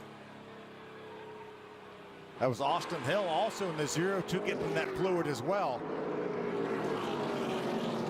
So John Hunter Nemechek, who was running second at the time, engine expires, fluid on the track. Fontaine gets into it, loses control in that 45, and the 20 of Tate Fogelman hard into that driver's side area of Justin Fontaine. Boy, that was a big hit. A hard hit. Yeah, thank goodness for the rules and the safety regulations that NASCAR implements for these vehicles. One of the best things NASCAR has done in a long time is the driver bars on the driver's side there are completely plated with metal, so it's hard for them to get in there. That was a hard hit. They call them intrusion panels. Intrusion panel. Welded to the outside of the door bars. Great to see Justin getting out of that truck. Justin Fontaine just finished his first year at University of North Carolina, Charlotte. Just checking on Tate Fogelman to make sure he's okay. He knew, Justin knows that Tate had nothing he could do to avoid that. There's Tate climbing out. Fogelman in his debut here in the Truck Series, and you can tell he's pretty ginger getting out of there. Maybe we saw him reach down to his left leg.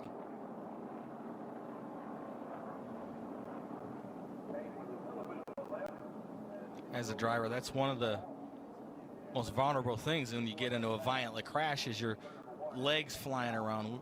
In the old days, I don't know if they're still running, we had dividers between our legs off of the steering column called the knee knockers, just to try to help your legs from flying around, and that can be pretty violent inside there.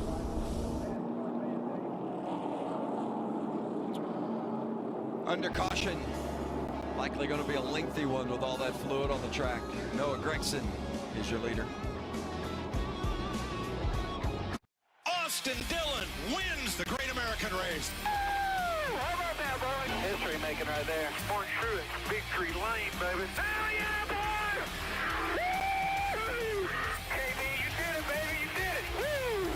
Ah, baby, we're back. Woo! Holy man. God, you're the man. Ever since I was a kid, I dreamt of this, man. Yes! Come on, champ. Checkered flag. Fort Truett, Jr. Cliff Boyer. It's been an exciting first half of the season for us at Fox, and tomorrow the final race for our portion of the Monster Energy NASCAR Cup Series, and it's from Sonoma, where Kyle Larson won the pole earlier today. Larson's second straight pole at Sonoma and his second this season. Martin Truex Jr. on the front row. How about that? 5 front row starts this season, bringing the speed everywhere. Coverage begins tomorrow at 1:30 Eastern. Well, it's getting down to the nitty-gritty here, coming up to 40 to go. Currently under caution. Let's gauge some strategy ideas with some crew chiefs, beginning with Alan Cavana.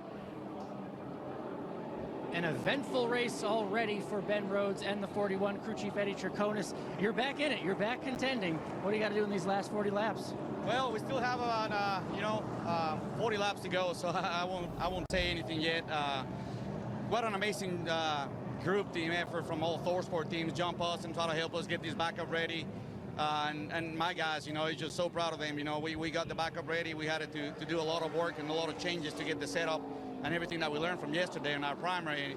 And today, still really tough race. We lost the right front tire in the first lap, and we went a lap down, and nothing wrong with it, but we got another soft tire. I don't know. Just our luck, and we're back in the race. We were being patient, and we got a really fast truck, and Benny's just, he's just driving a heck of a race. I'm really proud of him. So P4 right now for Ben Rhodes, Hermie. Well, Joe Shears, the crew chief for Johnny Sauter. Number one, what was the issue last time down on pit road? And number two, how did your driver already get back up to the top 5? Well, we've had a pretty good race truck here in race trim. Obviously, we didn't qualify as good as we wanted to, but I'm trying to figure that out. But it's all about track position here, and we just pit crew, and we just have some little flaws here on pit crew. So we're trying to get back up there. Maybe we can be one of the first people to win this thing from starting off the front row. These guys have battled back several times. Right now, top 5, 40 to go for Johnny Sauter, Vince. That's for sure. As he talked about the qualifying effort, 13th, very un-Sauter-like, that's for sure. They're going to stop him here just in front of the start-finish line as they continue the cleanup. There's still some significant cleanup left to be done, and gives us an opportunity. We'll take a break. Your red flag is out, with Noah Gregson in front, and that's why we are under red. Still plenty of work to be done. Cleaning it up at Gateway before we get to the finish. Hey, catch baseball's biggest stars for an unforgettable show from the nation's capital. It's the Major League Baseball All-Star Game, coming your way July 17th, only on Fox. Stream it live on the Fox Sports app. The Nationals lost to the Phillies 5-3. We're talking about baseball towns, not any or many better, that's for sure. A very short list. In this city, St. Louis, is a great baseball town. The Cards 3-2 winners over Milwaukee in Milwaukee today. Out of here, Molina, a couple of home runs. 1968, the Tigers beat the St. Louis Cardinals in 7 games. You always bring that up, and it ticks off Cardinal fans everywhere. Kenny Wallace, I'll get a text from him, too. He's going to be mad at me. Good crowd on hand here tonight at Gateway Motorsports Park, and they have seen an interesting show tonight, that's for sure. Right now, Noah Gregson is the leader as we sit under red for cleanup of an accident. Hermie's caught up with the crew chief. That's Rudy Fugel. One of the storylines tonight has been issues and strategy on pit road, but you guys have a fast truck, and it looks like you guys have made a special effort to minimize time on pit road. How has that worked out for you guys, and do you have enough for these final 40 laps to get the job done? Yeah, no, I think it's playing how much fuel we needed with all the tires have been handling. So Safe Flight Auto Glass Tundra has been really good. Noah's been doing a great job. We had a great truck for 2 days here. We had a great test here, tire test in April. It's went over, and we've been fast here. So we just got to go finish it. 40 laps to go, still a long time. This place is really tough. So hopefully we can get back going, stay clean, get some racing going, and put on a show for the fans. There's a lot in the crowd today. It's a pretty nice turnout. Beautiful weather, good race. 18 looking to go to victory lane. How about that tire test? He mentioned the tire test. He and Matt Crafton, and also I believe was a 24 of Justin Haley did the tire test. The three of them. How big of a significance or an advantage is that, if at all, for these teams that come back here a couple of months later? Well, it's a huge advantage for a number of reasons. First, they're on the new pavement. They get a feel for it. They understand it. If there's any bumps, they can figure it out, and the drivers can get a feel for it. But it's also a big advantage in that when you come to a tire test, you're not just testing the tires. Goodyear gives you 3-4 hours in the beginning of the test to actually dial the truck in, work on your setup, change some springs, change some shocks. So it's a big advantage when you come back. You've already basically had a 4-hour practice session and tuned your truck into it. So for Rudy Fugel and all these guys at KBM, you know, what they learned there passed down through the teams. And I think it's even more advantageous the fact it was a new pavement, new surface, not just a new tire. And the two of the three guys that did that tire test are running in the top 3 right now. And Matt Crafton, who had an awfully good truck till he had trouble with the battery, was also the guy that tested here. So it's certainly been beneficial. Unfortunately for Matt Crafton, it didn't work out because of his other troubles. Well, you see 41 laps to go, and we are under red. One of those others that was a participant in the tire test sits third. That's Justin Haley. Allen's with his crew chief. Yeah, here with crew chief Kevin Bellacourt. You're looking at your truck right there on the screen, sitting in third. How do you feel about these last 40 laps? Is it a strategy play? How do you look at it? It's going to get wild. It's going to get very wild. Yeah, man, everybody's going to be aggressive. We've already seen it start ratcheting up. We're sitting in a good spot. We got the track position at the end of the race when we needed it. We lost it for a little bit there in the middle, but we got in a position where we can get it back.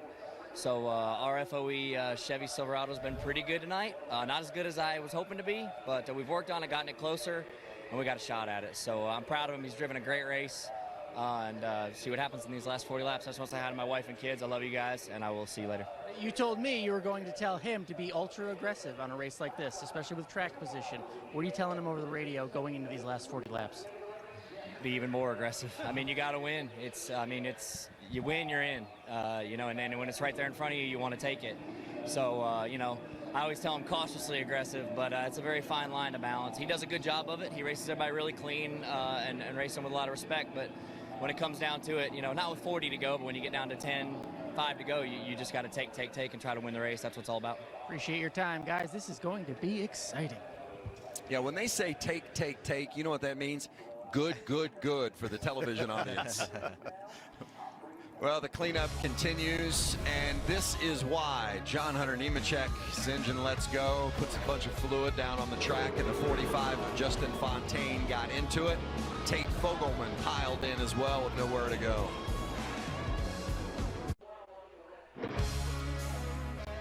Looks like there's a lot of trash talk going on in that party. There's a lot of grief being given. That's the only racing we've got to watch right now because we're under red, and we have been for the past several minutes as the cleanup continues after the incident involving John Hunter Nemechek and Justin Fontaine, Tate Fogelman. Nemechek's 8 truck put fluid down, and Fontaine and Fogelman got in it, had nowhere to go, no fault of their own, but ended their night. See if we can chat with Todd Gilliland, currently sitting in second. Hey, Todd Gilliland, Phil Parsons, and the boys up in the Fox booth. You got a copy? Oh yeah, I got you. Todd, looks like Marcus Richmond has you in a great spot here. Gonna restart this race beside your teammate Noah Gregson. What's your plan? My plan's to beat him on the restart, but you know, we'll see. He's been getting great restarts all night, so it's just going to be about timing it, and you know, if not clearing him, still in the second, and just keeping the pressure on him. Todd, with the fact that you had to miss 4 races because you hadn't turned 18 yet, do you and Marcus feel like you're going to have to win to make the playoffs? Yeah, we definitely think so, but also we think that we've been putting ourselves in position, you know, week in and week out, and you know, that's what's important. And I really feel like we'll get that win, you know, this year, and we just need to keep up being smooth and consistent, not having weeks like last week. Well, you guys have done a great job tonight, buddy. Keep it up and good luck. Thank you. Well, and he mentioned last week that was a 29th place finish after he was involved in a couple of accidents. But they're fast every week. They have the potential to run up front, and I think because they have that potential to run up front and the potential to win every week, they don't have to be in a desperate situation here in this situation. I mean, obviously you want to win and take it if you can get it, but you don't have to get desperate here. And I think you're right, Vince, because I think they're good at every racetrack. It's not like they got to circle a couple of these remaining races before we get to the playoffs and say, well, this is one we're going to have to capitalize on. They can win any week.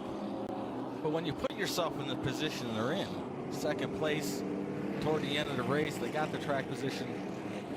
you want to take advantage. You want to close the deal. You want to close that deal and you get it done because you don't know if you're going to get that opportunity again for sure. So, you know, you heard Todd. He's in it to win it.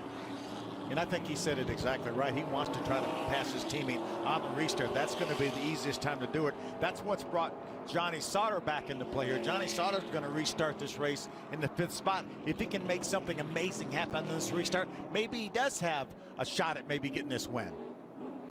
You know, we do want to clear up. And clarify. We just got word from downstairs in the garage area that the 8 team didn't lose the engine after all. They had run over some debris, punctured the oil line, and that's what caused the fluid to get down on the track, to be laid down on the track, and that is what caused the incident. So we'll just clear that up now that we've actually been able to diagnose what happened down there. So thanks for that information, Hermie. And with 40 to go, the cleanup is just about complete. When we come back from break, we should be ready to go green at Gateway.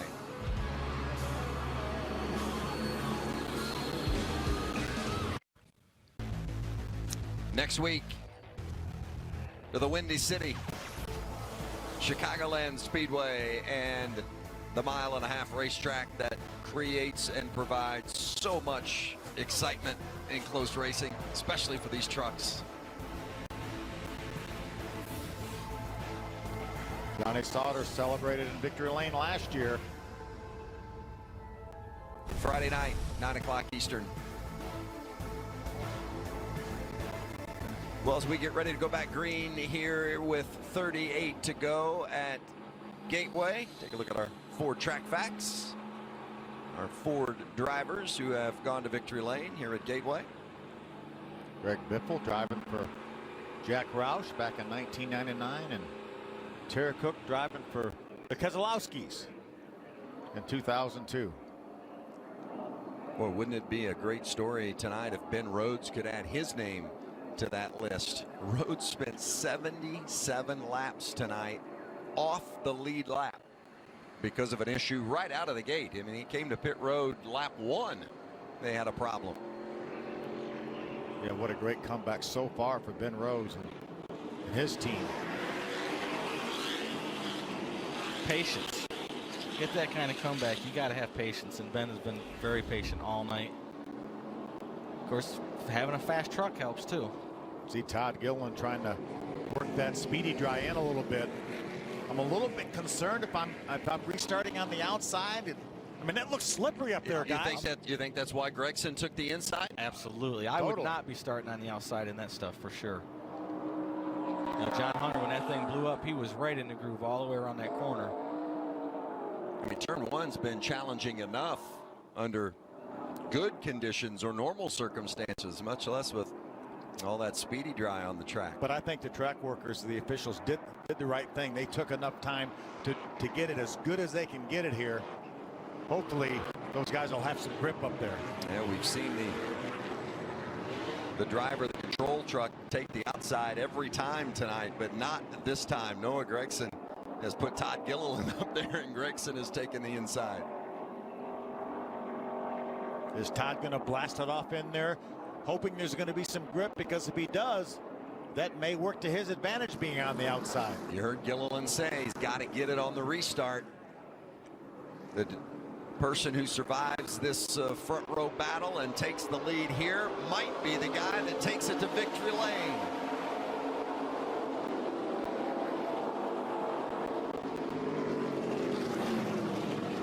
That track position so critical, so tough to pass, and that clean air so important. If you can get out front, it just might be the advantage that will carry Noah Gragson to a second win of the season. How about Justin Haley slots in the second spot? And we heard his crew chief Kevin Bellecourt tell Alan Cavana, he told his driver, you've got to be aggressive, you got to win to get in, and this may be their best chance to do it. So if it gets down to the late laps and Haley's on that bumper of Gragson, might set the stage for a little drama. See Johnny Sauter there in the 21 blue and white truck trying to chase down the 4 of Todd Gilliland. Johnny doesn't want to lose touch with that front two, as Todd Gilliland doesn't want as well.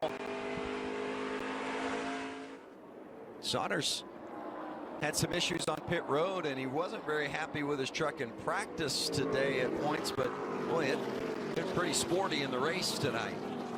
They thought they had a good long run truck, even in the first practice. And it takes a while to get it going, but after they get running, get the tires built up, it takes off for them. It is rare when Joe Shear Jr. misses on that 21 truck. I mean, he gets that thing tuned up and gives Johnny Sauter something to work with 9 times out of 10, and he's got it again tonight. See back there in the 6th spot, that green truck, that's Ben Rhodes. He really was the victim on that restart. He got hung in that speedy dry a little bit more than anybody else, and he lost that spot to Brett Moffitt, trying to get it back right now. That's for 5th. Moffitt, last week's winner. Rhodes still trying to get that first win of the season. Opened the campaign with a couple of top 5s. 4th and 4th at Daytona and Atlanta. It was his best finishes of the season. I think Ben's got a little bit faster truck, but track position and get behind him, the air, it's just not there to make the pass. Having a faster truck, but making the pass, two different things. Two different things. You know, unfortunately, in 1 and 2, that speedy drive's kind of taking that second groove away, Phil. And I don't think that, you know, Brett's running down a lot lower than he was, which is taking Ben's option of going under him away. See Jesse Little right behind this battle, running in the 7th spot. Another great run for Jesse Little. 4 starts this season for Jesse, 3 top 10s, including last week's season best 6th place finish. Just does a great job every week. Very, very small team, small operation, but they work hard and it pays off. Every time they come to the racetrack, they come with a very well prepared truck. And Jesse does a good job behind the wheel. Todd Gilliland in that white number 4, 3rd truck in line. Needs a win to make the playoffs. Oh, Johnny got a little high. Look how much ground he lost to Todd Gilliland. Moffitt jumping down inside of Sauter.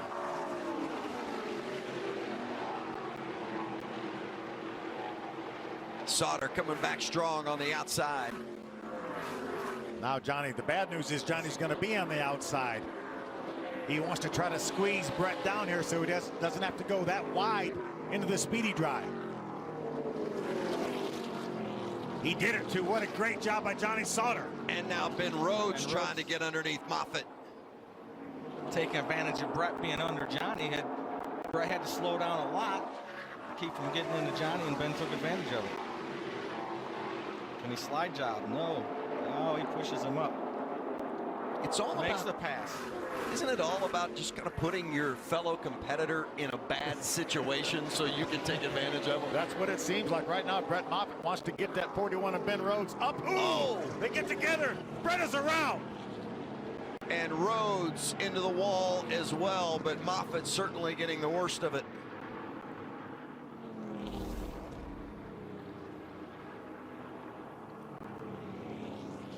A lot of damage to the back of that Ison Toyota for Brett Moffitt.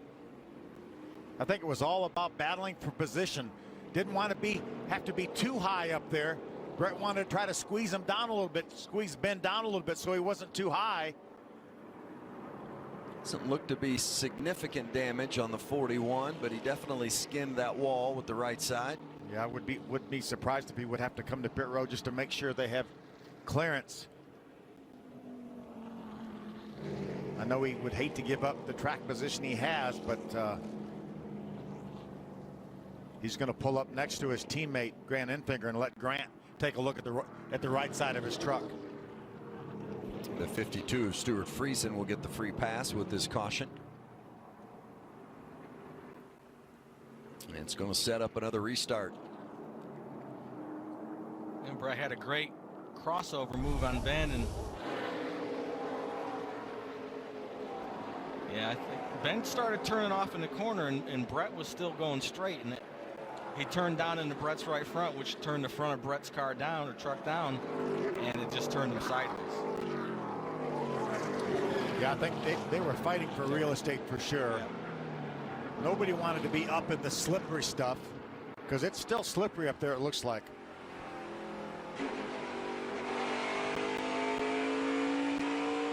I thought Brett was going to be able to save it there for a moment. So Moffitt coming to pit road to address that damage on the back end, and Hermes there. Looking to the right side first. Vince, they've already addressed the fact they know that the left rear tire has a tire rub, but they're going to work the right side first. The plan is to fix the damage, or at least get the fenders off the tires first time to pit road, then come back and put tires on. You see him working on in front of the spoiler area, the deck lid area on the right side. Definite tire rub on the left rear. They'll correct all that, come back in, put tires on, and try to get what they can here in the final 26 laps. Well, that's too bad for Moffitt, who was looking to go back-to-back after winning last week at Iowa. We talked about the fact that this team is really in a tight spot from a sponsorship standpoint in regards to moving forward this season. Another very competitive truck they brought to the racetrack here. Certainly capable of winning.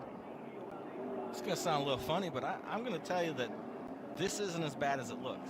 If that panel in front of the right rear spoiler, if they can get that down, which looks like they've done a decent job, could do a little better, that's not that bad right there.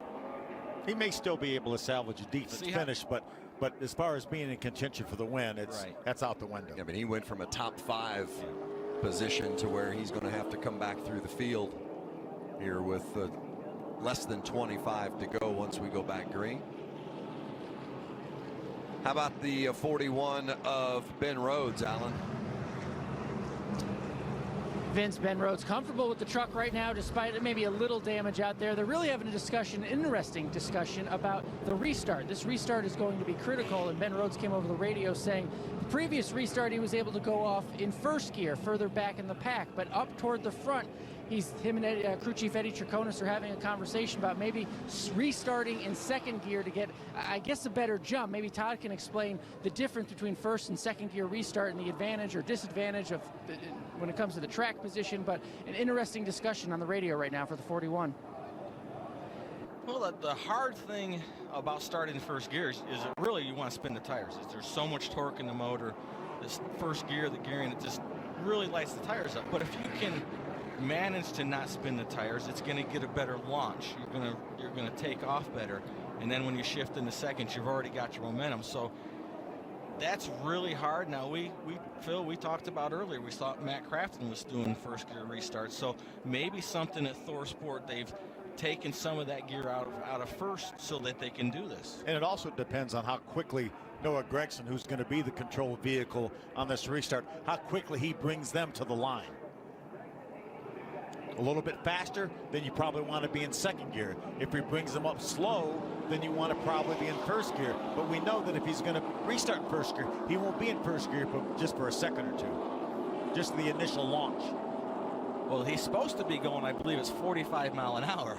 So, but once that pace truck goes off, he can speed up or slow down a little bit. More work done on the 16 of Moffitt. You saw just a moment ago the flagman giving the sign for 1 to go, so they'll be coming around this time to get the green as they start making their way up the back straight. Remember, Todd Gilliland restarted on the outside on the previous restart, lost the second position to Justin Haley. Now Todd Gilliland will restart right behind his teammate Noah Gragson. Maybe he can grab that second spot back from Haley, who will be on the outside. Couple of teammates on the inside, couple of teammates on the outside, because Johnny Sauter is right behind Justin Haley. Couple of GMS trucks. Couple of teammates behind him, side by side. Still a little bit worried about the right side tire rub potential for the 41 of Ben Rhodes, who got in the outside wall. Well, the pace car will pull off here. It'll be Noah Gragson on the inside and Justin Haley on the outside.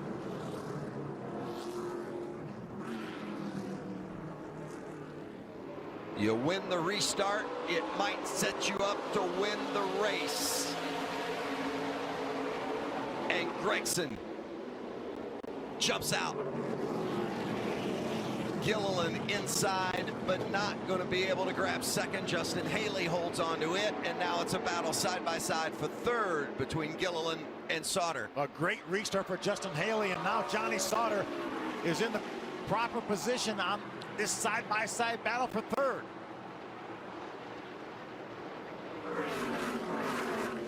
Momentum carried him, made the pass. You saw it down in turn one, you know, that outside groove was pretty clean, Phil, and that's what allowed those two to get up there. As long as you don't get pushed up a little bit into the third lane where it's slick. Ben Rhodes, who spent almost half this race off the lead lap, finds himself with 22 to go, challenging for fourth place. Rhodes in that green and white 41. That's Todd Gilliland trying to hold him off. See that momentum from the outside for Gilliland. He's able to clear Rhodes. Ooh, left rear down on Grant Enfinger. A lot of debris on the racetrack, guys. Gotta believe that's going to bring out another caution, although we are still green. Enfinger able to get it off onto the pit lane entry road there just as you enter turn 3, so we're staying green. We'll see how much debris that actually did put down on the track, if any of it's in the racing line. And here comes Noah Gregson bringing it to the line, and that brings us to the Camping World. 20 to go. 20 laps left here at Gateway. I think it's quite amazing that that third place truck is Johnny Sauter. After all the trouble they had on pit road on their last pit stop, restarting outside the top 10, and here he is running third. And you see some of that rubber from the Enfinger truck, but it's way down inside the track. Shouldn't be an issue. Noah Gregson certainly happy that they didn't throw the caution out. You didn't want to have to endure another restart. So he wants this race to go green the rest of the way. Hey, if you're looking for the FIFA World Cup tonight, it is starting over on FS2, and we'll join it on FS1 immediately following our race tonight. So FIFA World Cup tonight, currently airing on FS2, and we'll get it over right here on FS1 as soon as we're finished with the race tonight. Less than 20 to go. Noah Gregson trying to secure his second win of the season, and Justin Haley behind him looking for win number 1 of his career. We know Justin Haley is hungry. He wants desperately to get that first win. Watching these times on the monitor here, Justin Haley's been running pretty much equal to Noah Gregson about every lap, but I think it just depends who's going to slip and who's not going to slip to get the advantage. Pulling away from Johnny Sauter just a little bit.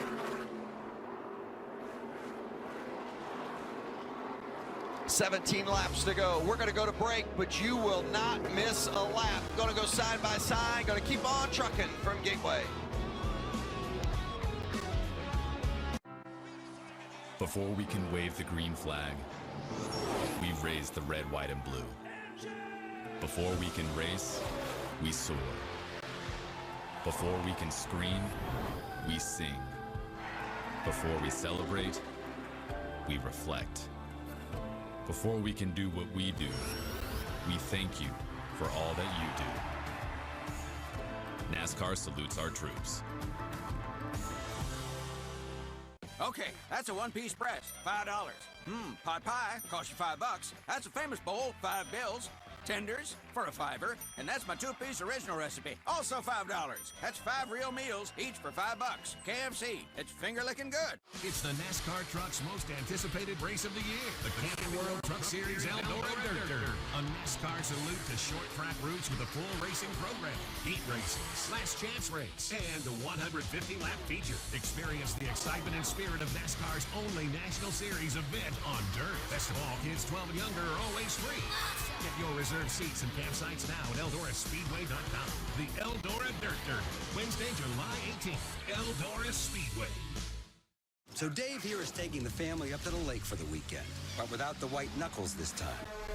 because his new 2018 Ford F-150 has bliss with trailer coverage. It's Brainiac smart.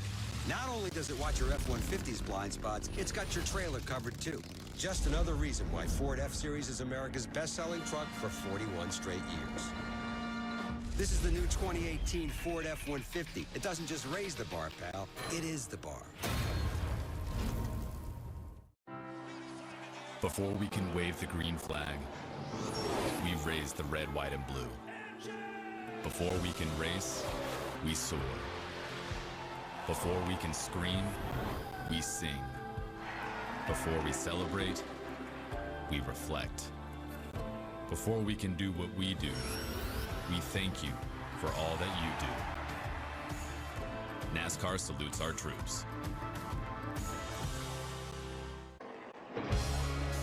Noah Gragson continues to hold on to the lead, but Justin Haley is right there. If there's a slip-up, Haley is ready to pounce.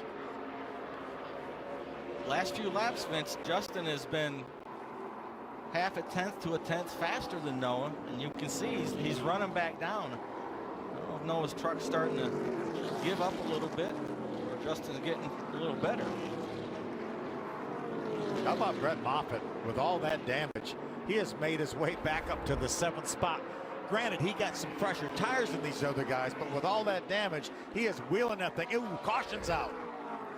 Debris, the reason for the caution. That's the last thing Noah Gragson wanted to see, was a caution. The restarts create drama, and we are going to have some more with less than 10 laps to go when we go back to the restart.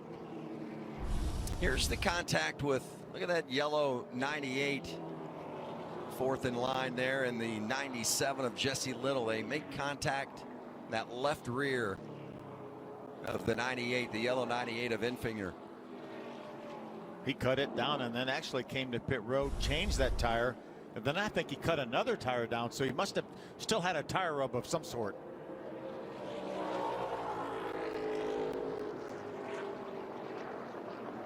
So Enfinger gets dressed and exits again.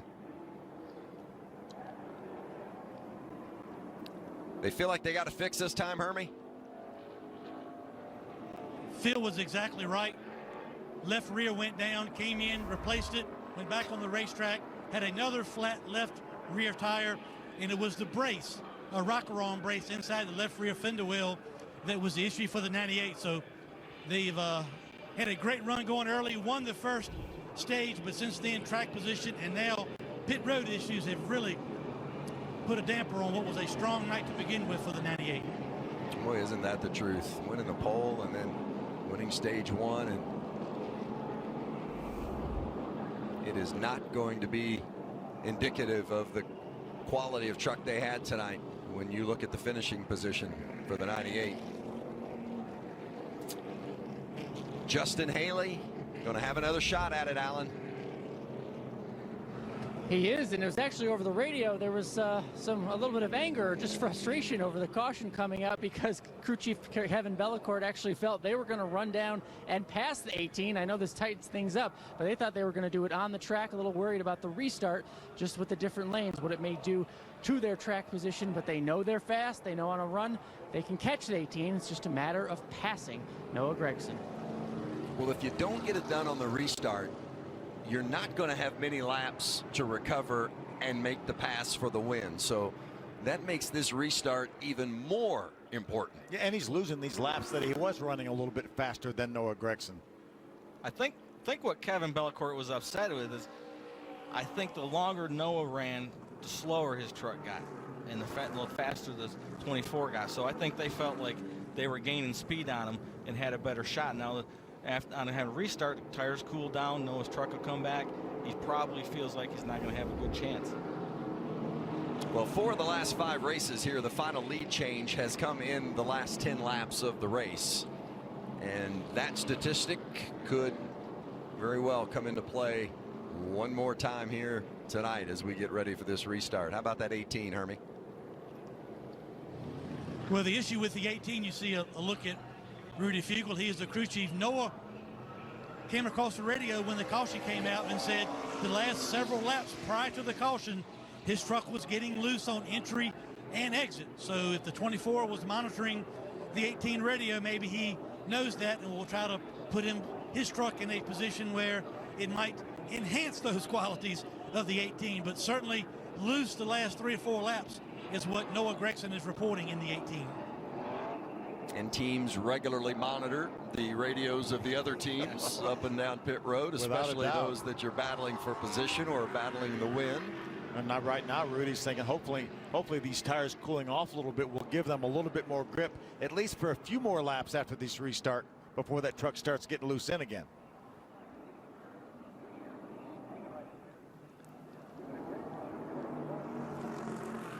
So they're coming to 1 to go here. We'll get the signal from the flag man, and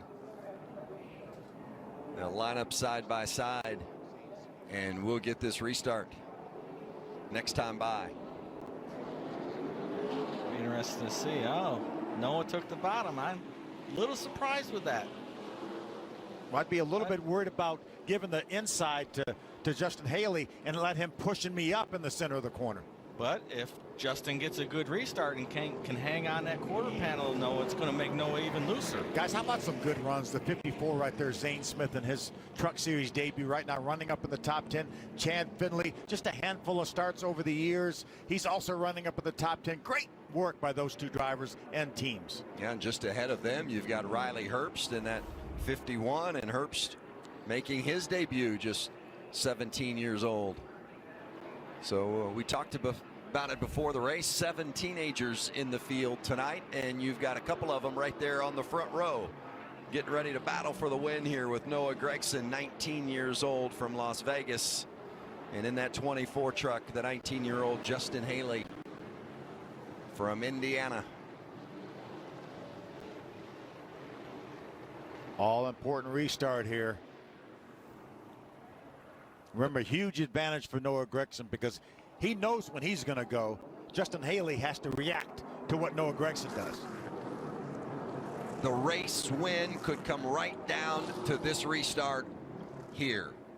You win the restart, you're going to be in a great position with 7 laps to go, green and racing. What a restart by Justin Haley. Wow.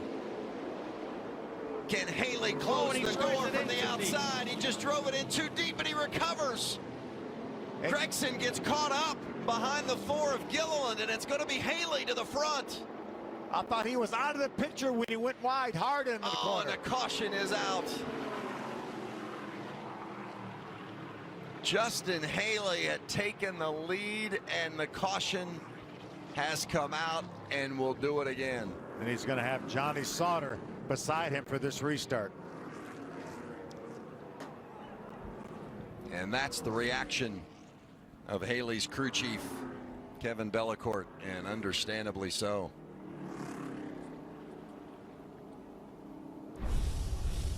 The 4 of Todd Gilliland just gives the 24 of Justin Haley a great push here on the restart. Watch this. That big bump right there, and then again, bam. He sent him down in the corner a little bit too hard, but then Noah Gregson got in to Todd Gilliland.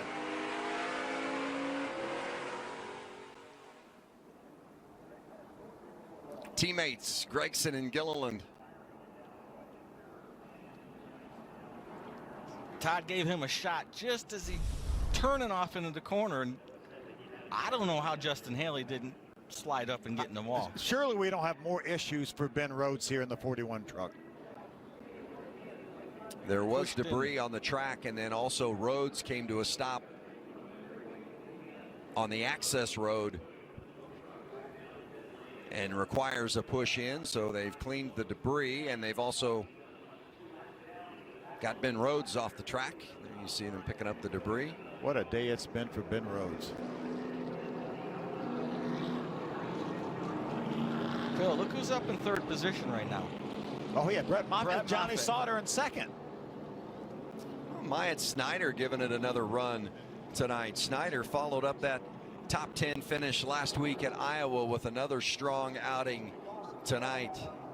Meanwhile, Noah Gregson, who was our leader at that last restart, now back in the 7th spot, Hermie. Well, Vince, right after the restart, when the 18 fell back, he reported to his crew chief he felt like the left rear tire was down. And then just a moment ago, going down the front straightaway, he said it may be the right rear tire. And he mentioned he felt that the right rear tire felt a little bit soft when he was trying to clean the tires off prior to the restart. But they were planning to come down pit road. They will put 4 tires on the truck anyway, but he has not been able to diagnose which tire is flat. But they will, tough break for the 18. They'll come in, put 4 on it, and finish it off. Yeah, we could see that shot up the back straightaway underneath that truck. You could see the right rear tire was flat. What a tough break. Virtually a flawless race this team ran tonight. And it's probably a product of sliding up into his teammate on that restart. So many times this season, Noah Gregson has had a strong truck through different sections of the race, but when it comes right down to the end, they just can't either catch a break or execute, finish the job, whatever the case may be. Go back to Dover. And this situation with Johnny Sauter. Racing for the win. Right towards the end of the race there with Johnny.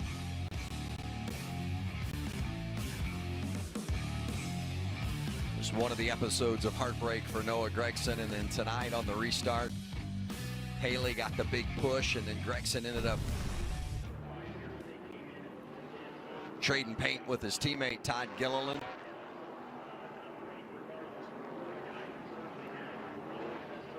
Created a tire rub, and as Gregson said, I feel like he's got a tire going down, and they thought that was their right rear. Brought him in. Last week, it was Gregson going for the win with this dive bomb, trying to get past Brett Moffitt on the last corner.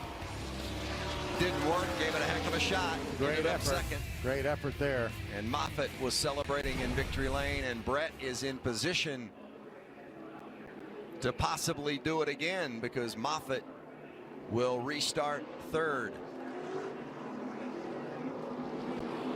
How about Johnny Sauter? Restart 11th on lap 104. Here he is right now, going to restart on the inside of the front row. And Brett Moffitt, with all that damage, said he can salvage a decent finish, but he's going to be out of contention for the win. And there he is in 3rd spot. Well, I said it, Phil, that quarter panel on Brett Moffitt's truck, the way that thing is pushed out, it's creating a lot of side force.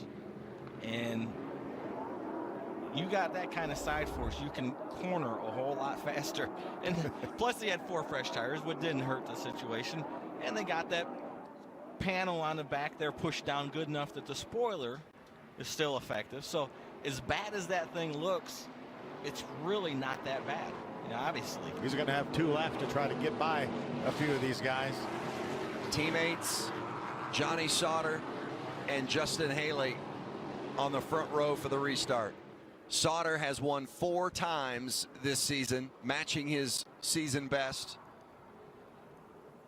Justin Haley has never won in the Truck Series. His first career win on the line. 2 to go when they take the green flag. Haley on the outside, Sauter inside. Johnny got a good restart. Can he clear him into the corner? Oh, Sauter got a little bump from the back end as Moffitt now is going to go around. The green stays out. Haley in the lead. Todd Gilliland has slipped into the 2nd position. Both seeking their first career wins, and here comes Johnny Sauter trying to fight back. The white flag will wave for Justin Haley. Brett Moffitt got a little too aggressive on the back of Johnny, and that's what cost him to go around. 19 years old from Winamac, Indiana. Half a lap to go for Justin Haley. His crew chief said we'd have to get ultra aggressive to win the race. And he executed the restart perfectly. And Justin Haley, for the first time in his career, is a Truck Series winner. He does it at Gateway.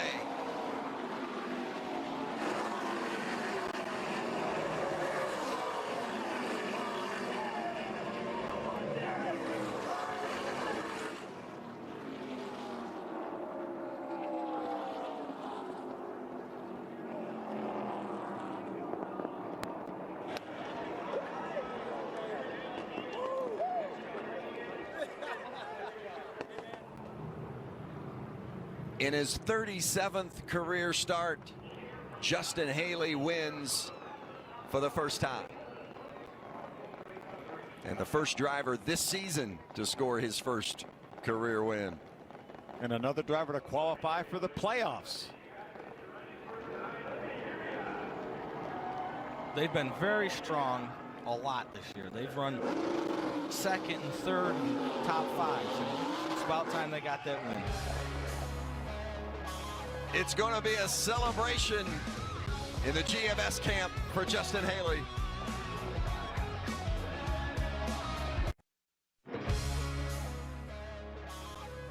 To celebrate, Kevin Bellecourt and the 24 team from GMS and their driver, 19-year-old Justin Haley, first career win. Oh, that first drive into victory lane. I love to see it too. With the victory, secures a spot in the playoffs. And he was on the bubble. He was in that playoff bubble position, 8th in the standings coming into the race tonight. So it could have gone either way for him, whether he stayed in the playoff picture or slipped out. But he delivers the big blow tonight with the victory.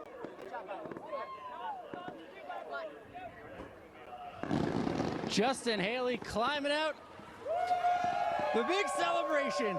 Victory number 1. Your crew chief told you to be aggressive. Tell me about those last 2 restarts. Yeah, man. I've been dreaming of this since I was a little kid, and every time you start doubting yourself, you get in a situation like this. So I'm about to cry, man. That was amazing. I raced my heart out. That's all I've worked for my whole life. So thank you to the Fraternal Order of Eagles, Todd Braun, everyone, my mom, my family. It's been an incredible experience, and you never know when you're going to get a race again. So And you punch your playoff ticket. Congratulations to Justin Haley. Hermie.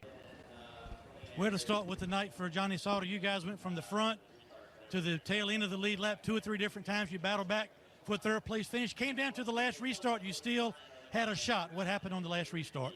I mean, the Moffitt was giving me a great push, and then he really pushed me down into turn 1, and rear tires weren't on the ground, so I was steering to the right just to try to, you know, make sure I didn't spin out. So, yeah, it's just part of it. But proud of Justin, those guys, and I hate that I got in the 52 there earlier in the night. I made a mistake and got loose, and I got hooked on him. I couldn't get off. So, apologize to Chris Larson and Stewart Creason and the whole 52 bunch, and that's GMS truck, and it's a bad deal. But you know, just solid night for us. I thought we were going to have a good shot. If I could have just got into turn 1 without that last little push, I maybe thought I had a run or could have had a run, but Justin had a really good truck there at the end, and we just came up a little bit short tonight. So all in all, a solid night. We just we're off a little bit.